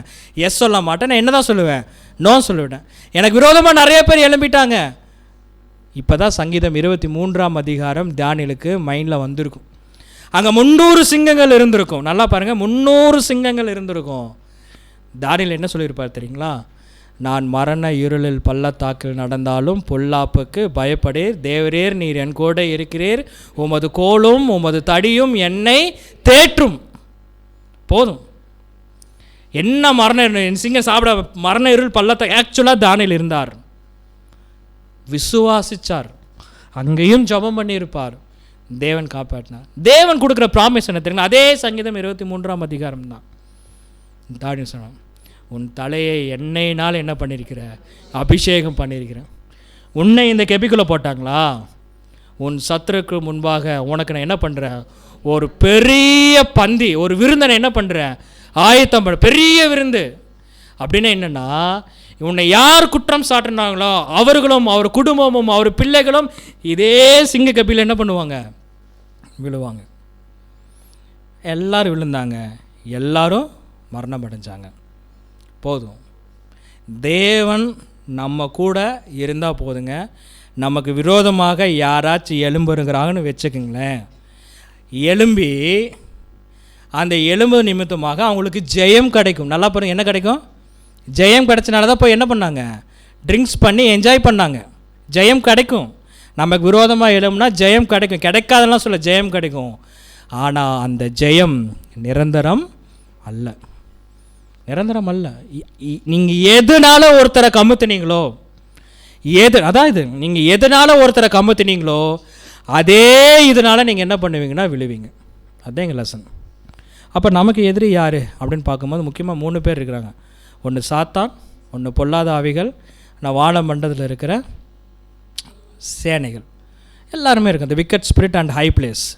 இப்போ இவங்க 3 பேருமே பார்த்திங்கன்னா நமக்கு ஒவ்வொரு நாளுமே விருந்து செஞ்சுக்கிட்டே இருக்கிறான் நமக்கு விரோதமாக. எப்படி, நம்ம தோல்வியை அடைகின்ற பொழுது அவன் ஏதோ விருந்து சாப்பிட்ற மாதிரி இருக்கும். இவன் கூட சேர்ந்தவன்னு என்ன பண்ணுவாங்கன்னா விருந்து சாப்பிட்ருப்பாங்க. நம்ம தோல்வி அடைகின்ற பொழுது நல்லா தெரிஞ்சுங்க, கர்த்தருடைய பிள்ளைக்கு என்றைக்குமே தோல்வி கிடையாது. கர்த்தருடைய பிள்ளைக்கு என்றைக்குமே தோல்வி கிடையாது, தெரியுங்களா? இப்போது சமயமாக நமக்கு தெரியும், நம்ம யூத் கன்வென்ஷன் கூட நமக்கு நடக்கலை. அது ஏன் என்பது கூட உங்களுக்கு தெரியும். சில நேரத்தில் அது வரவில்லை என்றால் தோல்வி நினச்சிக்கிறாங்க. அது தோல்வி கிடையாதுங்க. தேவன் தேவனுடைய பிள்ளைக்கு எனக்கு என்ன பண்ண மாட்டாருங்க, தோல்வி கொடுக்கறதில்ல. அது ஆக்சுவலாக தோல்வி கிடையாது. ஆக்சுவலாக நம்ம எங்கே, where we are going to be elect, நம்ம எங்கே எலெக்ட் ஆக வேணும் அப்படின்னா எக்லிஷால் இல்லை, நம்ம எங்கே எலெக்ட் ஆகணுங்க, we have to elect in higher place. பரலோகத்தில் நம்ம எலெக்ட் ஆக வேண்டும். பரலோகத்தில் எலெக்ட் ஆகுவதற்கு இங்கே நிறைய போராட்டம் இருக்கும். இங்கே நாம் தோல்வி அடைந்தால் தேவன் அந்த தோல்வி நிமித்தமாக he will check the character. அவர் என்ன பண்ணுவார் தெரியுங்களா, கேரக்டர் பார்ப்பார். அவர் என்ன பண்ணார், டெஸ்ட் பண்ணிகிட்ருக்கார், அவ்வளோதான். தேவன் கொடுப்பதை அப்படியே அக்செப்ட் பண்ணிட்டா தேவன் என்ன பண்ணுவார்னா அது மீதியெல்லாம் பார்த்துக்கொள்வார். ஏன் இந்த மாதிரி தேவனுக்கு தெரியாதா, ஏன் இந்த மாதிரி நடந்துச்சு, ஏன் இந்த மாதிரி வந்துச்சு தேவனுக்கு தெரியாதா, இயேசு கிறிஸ்துக்கு தெரியாதா? அவர் எதுவுமே பார்க்குறது இல்லையா, அவர் எதுவுமே செய்கிறது இல்லையா? He knows everything. ஆனால் என்ன பண்ணுறாருங்களா, வாட்ச் பண்ணுறார். ஒவ்வொருத்தரோட இருதயத்தையும் வாட்ச் பண்ணுறார். ஒவ்வொருத்தரோட இருதயத்தையும் வாட்ச் பண்ணிட்டே இருப்பார், சரிங்களா? அதனால தான் எலெக்ஷன் சப்ஜெக்ட் எடுக்கும்போது யாருக்கு அதிக அத்தாரிட்டி உண்டு எலெக்ஷனில்? எல்டருக்கா, டீக்கனுக்கா? சபையாக இருக்குது. ஏன் அந்த அத்தாரிட்டி அப்படின்னா அவங்களுடைய கர்த்தருடைய சித்தத்தை அவங்க என்ன பண்ணுறாங்க, வெளிப்படுத்துகிறாங்க. அப்போ அவங்க ஒருத்தர் எல்டரா வராரு அப்படின்னா அது யாருடைய சித்தம்? யாருடைய சித்தம்? கர்த்தருடைய சித்தம். ஒருத்தர் எல்டர் ஆகலை, மாம்ச பிரகாரமாக இருந்து ஒருத்தர் எல்டர் ஆகலைன்னு வச்சுங்களேன், அதுவும் கர்த்தருடைய சித்தம் தான். அது என்ன ரீசன் அப்படின்னா மாம்ச பிரகாரம் அந்த எல்டர் ஆகலை, அது கர்த்தருடைய சித்தம் தான். ஏன் ஆகவில்லை என்பதும் அவர் என்ன பண்ணுவார், வாட்ச் பண்ணுவார். இப்போ சமயமாக நம்ம ஐக்கியத்தில் நடக்கின்ற ஒரு பிரச்சனை, அதை நம்ம இது ரிலேட்டட் பண்ணல, பட் சொல்கிறேன், என்ன நடந்தாலும் கர்த்தருக்கு மறைவாக எதை என்ன பண்ணாதுங்க, நடக்காது. இதே தான் நம்ம சொல்கிறோம். நமக்கு முன்னாடி ஏதாச்சும் ஒரு பந்தை ஆயத்தப்படுத்திட்டாங்கன்னா கவலைப்படாதீங்க, தேவன் நமக்கு முன்னாடி என்ன பண்ணுவாருங்க, ஒரு விருந்தே செய்வா. லாஸ்ட் கேரக்டர் அஜியோ போட்டனே பார்த்துட்டிங்களா? ஸோ சரி, கேட்க முடியாது, அதான் போட்டாச்சு. இயேசு, ஆமாம், இயேசு எங்கே நோ சொன்னார்? சாத்தான்ட்ட நோ சொன்னார். சூப்பர். 3 இடத்துல ஊழியத்து நிமித்தமாக, அதாவது ஊழியம் தொடங்குவதற்கு முன்பாக, ஞானஸ்தானம் எடுத்து 40 நாளுக்கு பின்பாக சாத்தான் கிட்ட 3 இடத்துல நோ நோன்னார். இந்த கல்லுகளை அப்பமாக்கி சாப்பிடும் சொல்லும் போது என்ன சொன்னாருங்க, நோண்ணா, மனுஷன் 44 மாத்திரமல்ல தேவனோட வாயிலிருந்து புறப்படும் ஒவ்வொரு வார்த்தையினாலும் பிழைப்பான். சரி, நீங்கள் மேலேருந்து குதிங்க, தேவதூதர்கள் உங்களை தாங்குறாங்களான்னு பார்ப்போம். சங்கீதம் 91 எழுதியிருக்கு. அப்படிங்கும் போது உன் தேவனாய கர்த்தரே பரீட்சை பாருங்க, நோ அப்படின்ட்டார். உலகத்தில் இருக்கிற ராஜ்யங்கள் பொக்கிஷங்கள்லாம் கேட்டு என் காலில் விழுந்துருங்க, எல்லாத்தையும் உங்களுக்கு என்ன பண்ணிடுறேன், கொடுத்துறேன்னு சொல்லும் போது அப்போது நோ சொல்லிட்டு என்ன சொன்னார், அப்பால இப்போது சாத்தானே. 3 இடத்துல அவர் நோ நோ நோ நோன்ட்டு போயிட்டார். சரி, இப்போ இதில் நமக்கு என்ன பாடம்? இதில் ஏதாச்சும் பாடம் இருக்கா? இயேசு கிறிஸ்து நோன்னு சொன்னனால நமக்கு ஏதாச்சும் பாடம் இருக்கா? செகண்ட் டைம் இயேசு கிறிஸ்து நோன்னு சொன்னனால ஏதாச்சும் ஒரு பாடம் இருக்கா? 3ஆவது தடவை நோன்னு சொன்னனால ஏதாச்சும் ஒரு பாடம் இருக்கா? இருக்குங்க பிரதர். அதனால தான் பைபிள் என்ன இருக்குது, இருக்குது, கரெக்டாக இருக்கும். என்ன பாடம் பாருங்கள். ஃபஸ்ட்டு ஒன், தேவனுடைய பரிசுத்த ஆவியை சுயநலத்திற்காக என்ன பண்ணக்கூடாது, பயன்படுத்தக்கூடாது. இயேசு கிறிஸ்து நினச்சா அந்த கல்லை அப்பமாக்கி சாப்பிட முடியாதா? 5 அப்பம் 2 மீன் வச்சு 5000 பேர் 7000 பேர்த்துக்கு போஷம் செஞ்சார். சாதாரண தண்ணியை என்ன பண்ணாருங்க, திராட்சை ரசமாக மாற்றினார். சாதாரண ஒரு கல்லை அப்பமாக்க முடியாதா? கல்லை கூட அப்பமாக தேவன்ட்டு சொன்னால் மேலேருந்தே கொடுத்துருவார். செய்ய முடியாதவர்னால செய்ய முடியும். ஆனால் என்ன அப்படின்னா, தேவன் கொடுத்த பரிசுத்த ஆவியை ஒருபோதும் சுயநலத்திற்காக பயன்படுத்தக்கூடாது. தேவன் எனக்கு நிறைய பரிசுத்த ஆவி கொடுத்து அது என்னோடய சுயநலத்திற்காக பயன்படுத்தக்கூடாது. ஒருவேளை அந்த மாதிரி எனக்கு வந்துச்சுன்னா அந்த சுயநலத்துக்கு சொல்லுங்கள், என்னது, நோ, என்னுடைய பரிசுத்த ஆவியை என்னோட தேவைக்காக, அதாவது நல்லா பேசி நல்லா அட்ராக்ட் பண்ணி ஒவ்வொருத்தர்கிட்டருந்து என்னென்ன ஃபேவர் வாங்குறது, இவர்கிட்ட என்ன ஃபேவர் வாங்குறது, இவர்கிட்ட என்ன ஃபேவர் வாங்குறது, கவர் பண்ணுறது, அட்ராக்ட் பண்ணுறது, கவர்ச்சியாக இருக்கிறது, தன்னை முன்னிறுத்துவதற்காக எல்லா காரியங்களையும் செய்வது சுயநலம். அப்படி சுயநலத்துக்கு சொல்லுங்க நோ. அடுத்தது, தேவன் அளித்த வல்லமையை அல்லது தாளந்தை மற்றவர்களை கவருவதற்காக நம்ம என்ன பண்ணக்கூடாது, செய்யவே கூடாது. எனக்கு நல்லா பாட்டு பாட தெரியும்னு வச்சுக்கோங்களேன், அப்படியே நான் நல்லா பாட்டு பாடி எல்லாத்தையும் என்ன பண்ணிடுது, என் கண்ட்ரோலுக்குள்ளே வச்சுக்கிறது. எனக்கு நல்லா சப்ஜெக்ட் எடுக்க தெரியும், நான் சப்ஜெக்ட் எடுத்தால் யாருமே சோர்வடையாமல் பேசுவார்கள், தாளந்து இருக்கும், அந்த தாளந்தை காட்டி அப்படியே கவர் பண்ணிடக்கூடாது. இயேசு கிறிஸ்து நினச்சிருந்தா அவர் செஞ்சுருக்கலாமில்ல. அவரே ஒரு சிறு பெண்ணை உயிரோடு எழுப்பினார், தலித் தாகுமி அப்படின்னார். அப்போ பேதுருக்கும் யோவானுக்கும் யாக்கோபுக்கும் போய் என்ன சொன்னார், இப்போ எல்லா பக்கம் சொல்லுன்னு சொன்னாரா? இல்லை, என்ன பண்ணாது, வெளியே போய் சொல்லாத அப்படின்னார். அப்போது நமக்கு கிடைச்ச தாளந்தையும் பரிசுத்தாவே சுயநலத்துக்காக பயன்படுத்தக்கூடாது. தாளந்தை மற்றவர்களை கவருவதற்காக என்ன பண்ணக்கூடாது, செய்யக்கூடாது. 3வது, உலகத்தாரிடமும் சாத்தானிடமும் எந்த சமரசமும் என்ன பண்ணக்கூடாது, செய்யக்கூடாது. சமரசம் பண்ணுற மாதிரி வரும், உலகத்தோட சாயிற மாதிரி சூழ்நிலைகள் வரும். என்ன செய்யலாம், சமரசம் பண்ணலாம். எது ரொம்ப அதிக வருஷம் படிக்கிற படிப்பு எதுங்க, டக்கு ஞாபகத்துக்கு வரல, நீங்கள் தெரிஞ்சால் சொல்லுங்கள். அதிக வருஷம் படிக்கிற படிப்பு,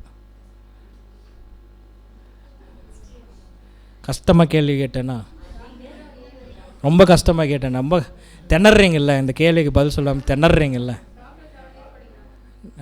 எனக்கு தெரியாதனால தான் கேட்டேன். அதிக டாக்டர்னு வச்சுக்கோமா, 7 வருஷம் படிக்கிறாங்க, நல்லா ஊழியம் பண்ணுறாங்க, 7 வருஷம் படிக்கிறாங்க, நல்லா ஊழியம் பண்ணுறாங்க. திடீர்னு பார்த்தா காட் பிளஸ்ஸிங் இல்லை, நல்ல ஒரு ஆப்பர்ச்சுனிட்டி கிடக்குது. மாதம் 10 lakhs சேல்ரி யூஎஸ்ஏயில். எவ்வளோ? 10 lakhs சேல்ரி யூஎஸ்ஏயில். பாண்டிச்சேரியில் 40,000 பாண்டிச்சேரி 40,000 பெருசாக தான் அங்கே இருக்குங்க. இன்றைக்கி தான் பார்த்தேன், 40,000 சேல்ரி. எக்லீஸ்ங்க என்ன சூஸ் பண்ணுவோம்? 10 lakhs USA, American dollar, Pondicherry 30,000, இதே மஞ்சள் கலர் எக்லீசியா. என்ன சூஸ் பண்ணுவோம்?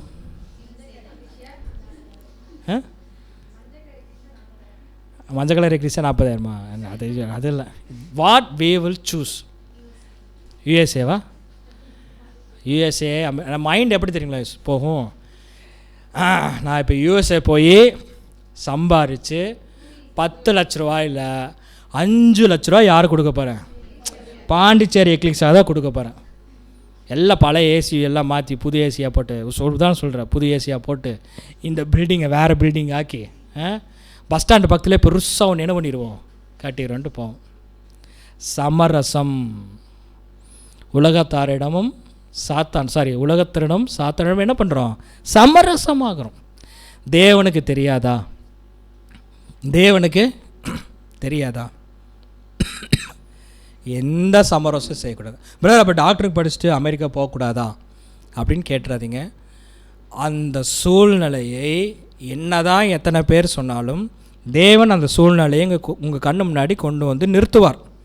அந்த சூழ்நிலை ஒவ்வொருத்தருக்கும் ஒவ்வொரு விதமாக இருக்கும். அந்த சூழ்நிலையில் தேவனுக்கு பிடிச்சமானதை எப்படி செய்ய வேண்டும் என்பதற்காக தேவன் நமக்கு அளவற்ற பரிசுத்தாவையும் சத்தியத்தையும் கொடுப்பார். அப்போ அந்த டெசிஷன் என்ன பண்ணலாம்னா நம்ம வந்து எடுக்கலாம்.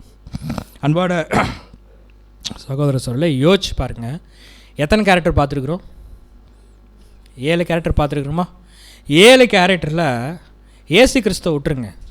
இந்த 6 கேரக்டர் என்ன பண்ணியிருக்காங்கன்னா, தன் வாழ்க்கையில் ஏற்பட்டிருக்கின்ற எல்லா கடினமான சூழ்நிலைகளையும் நோன்னு சொன்னாங்களா? நோன்னு சொன்னாங்களா? இப்படி நோ சொன்னவங்களுக்கு தேவன் கொடுக்கும் பரிசு என்ன, ப்ரைஸ் என்ன, ரிவார்டு என்ன? பரலோக வாய்ப்பு, இயேசு கிறிஸ்துவின் சரீரம், அவருடைய சரீரமாக இருக்குது, மனவாட்டி, சபை, பரலோகம், ஏதாச்சும் கொடுத்துருக்காரா? ஆனால் நோ சொன்னவங்களுக்கு எதுவுமே அவர் என்ன பண்ணல தெரியுங்களா? கொடுக்கவே இல்லை, எதுவுமே கொடுக்கல. ஆனால் ஒருவேளை நாம் நோ சொன்னேன்னு வச்சுக்கோங்களேன், இந்த மாதிரி ஒரு சிச்சுவேஷன், இந்த மாதிரி ஒரு சூழ்நிலையெல்லாம் வருகின்ற பொழுது ஒரு யோபு போலவோ யோசேப்பை போலவோ இச்சை, காம இச்சை, அந்த பெண்கள் இச்சை, லஸ்ட்டு, பணத்து மேலே இச்சை, சிந்தனையில் வருகின்ற இச்சை, குடும்பத்தின் மேலே வருகின்ற பாசம் சொல்கிறேன், அது மாதிரி பல இச்சைகள். அதே மாதிரி பாபிலோன் கேரக்டர், அது மேலே வருகின்ற அந்த மாதிரி ஒரு கேரக்டர். அப்புறம் இந்த உலகத்தில் வருகின்ற ஒரு கேரக்டர், தானியேல் அரசாங்கத்துக்கு மேலே, அதிகாரிகளுக்கு மேலே, அங்கே இருக்க போட்டிருக்கின்ற ஒரு இது மேலே இது காரியம். இதுக்கெல்லாம் வந்து நம்ம நோ சொன்னோம்னா தேவன் நமக்கு என்ன சொல்லுவார்? பரலோக வாய்ப்புக்கு என்ன சொல்லுவார்? கிறிஸ்துவின் மனவாட்டிக்கு என்ன சொல்லுவார்? இயேசு கிறிஸ்துவின் சரீரம் அங்கமாவதற்கு என்ன சொல்லுவார்? தேவோட ஆலயத்தில் தூணாவதற்கு அவர் என்ன சொல்லுவார் தெரியுங்களா? நாம் எதை இந்த பூமியில் no no no no no சொல்கிறோமோ தேவன் சொல்லுவா யூ ஆர் குவாலிஃபைடு. எதுக்கு? அவர் என்ன சொல்லுவார் தெரியுங்களா? Yes yes yes yes. நம்ம ஒரு வேளை எஸ்ன்னு சொன்னோம்னா தேவன் என்ன சொல்லுவார்? நோன்னு சொல்ல முடியாது, ஒரே நோவில் போயிட்டுருவார், வெளியே போன்றுவார். சரிங்களா? பாருங்கள், வாசிங்க, கன்க்ளூஷன் பண்ணி முடிச்சிடலாம். ஸ்பீடாக வாசிங்க. அவர் கொடிய நோயினால் பாதிக்கப்பட்டிருந்த போதும் தன் மனைவி கடவுளை நிந்தித்து சாக சொன்னபோது அதற்கு இல்லை என்று சொன்னார். அவர் தாம் கடவுளின் கையில் இருந்து நன்மையை மட்டும் பெற்றுக்கொண்டு தீமையை ஏற்றுக்கொள்ள மாட்டோமா என்று கேட்டார். ஓகே, அடுத்து யோசேப்பு. போத்திபாரின் மனைவி தன்னுடன் படுத்துக்கொள்ளும்படி சோதித்த போது அதுக்கு இல்லை என்று சொன்னார். அவர் நான் எப்படி இந்த பெரிய தீமையை செய்து கடவுளுக்கு விரோதமாக பாவம் செய்ய முடியும் என்று. பெரிய தீமை செய்ய சிந்தனையில் கூட வரக்கூடாதுங்க, மொபைல் ஃபோனில் கூட பார்க்கக்கூடாது. சரிங்களா? இன்றைக்கி நீங்கள் தப்பாக நினச்சிங்க, மொபைல் ஃபோனில் இன்றைக்கி நிறைய பேர் எப்படின்னா அப்படியே இந்த ஷார்ட்ஸு, ரீல்ஸு, பசங்கள் எல்லாம் வாலிப பொண்ணுங்க தான் எல்லாம் இதை தான் பார்த்துட்டு இருக்கிறாங்க உட்காந்துட்டு. சர்ன்னு போயிட்டுருக்கு. கைவிரல் தேய்றது கூட தெரியாமல் தேய்ச்சிட்ருக்குறாங்க. அடுத்தது பாருங்கள், மோசே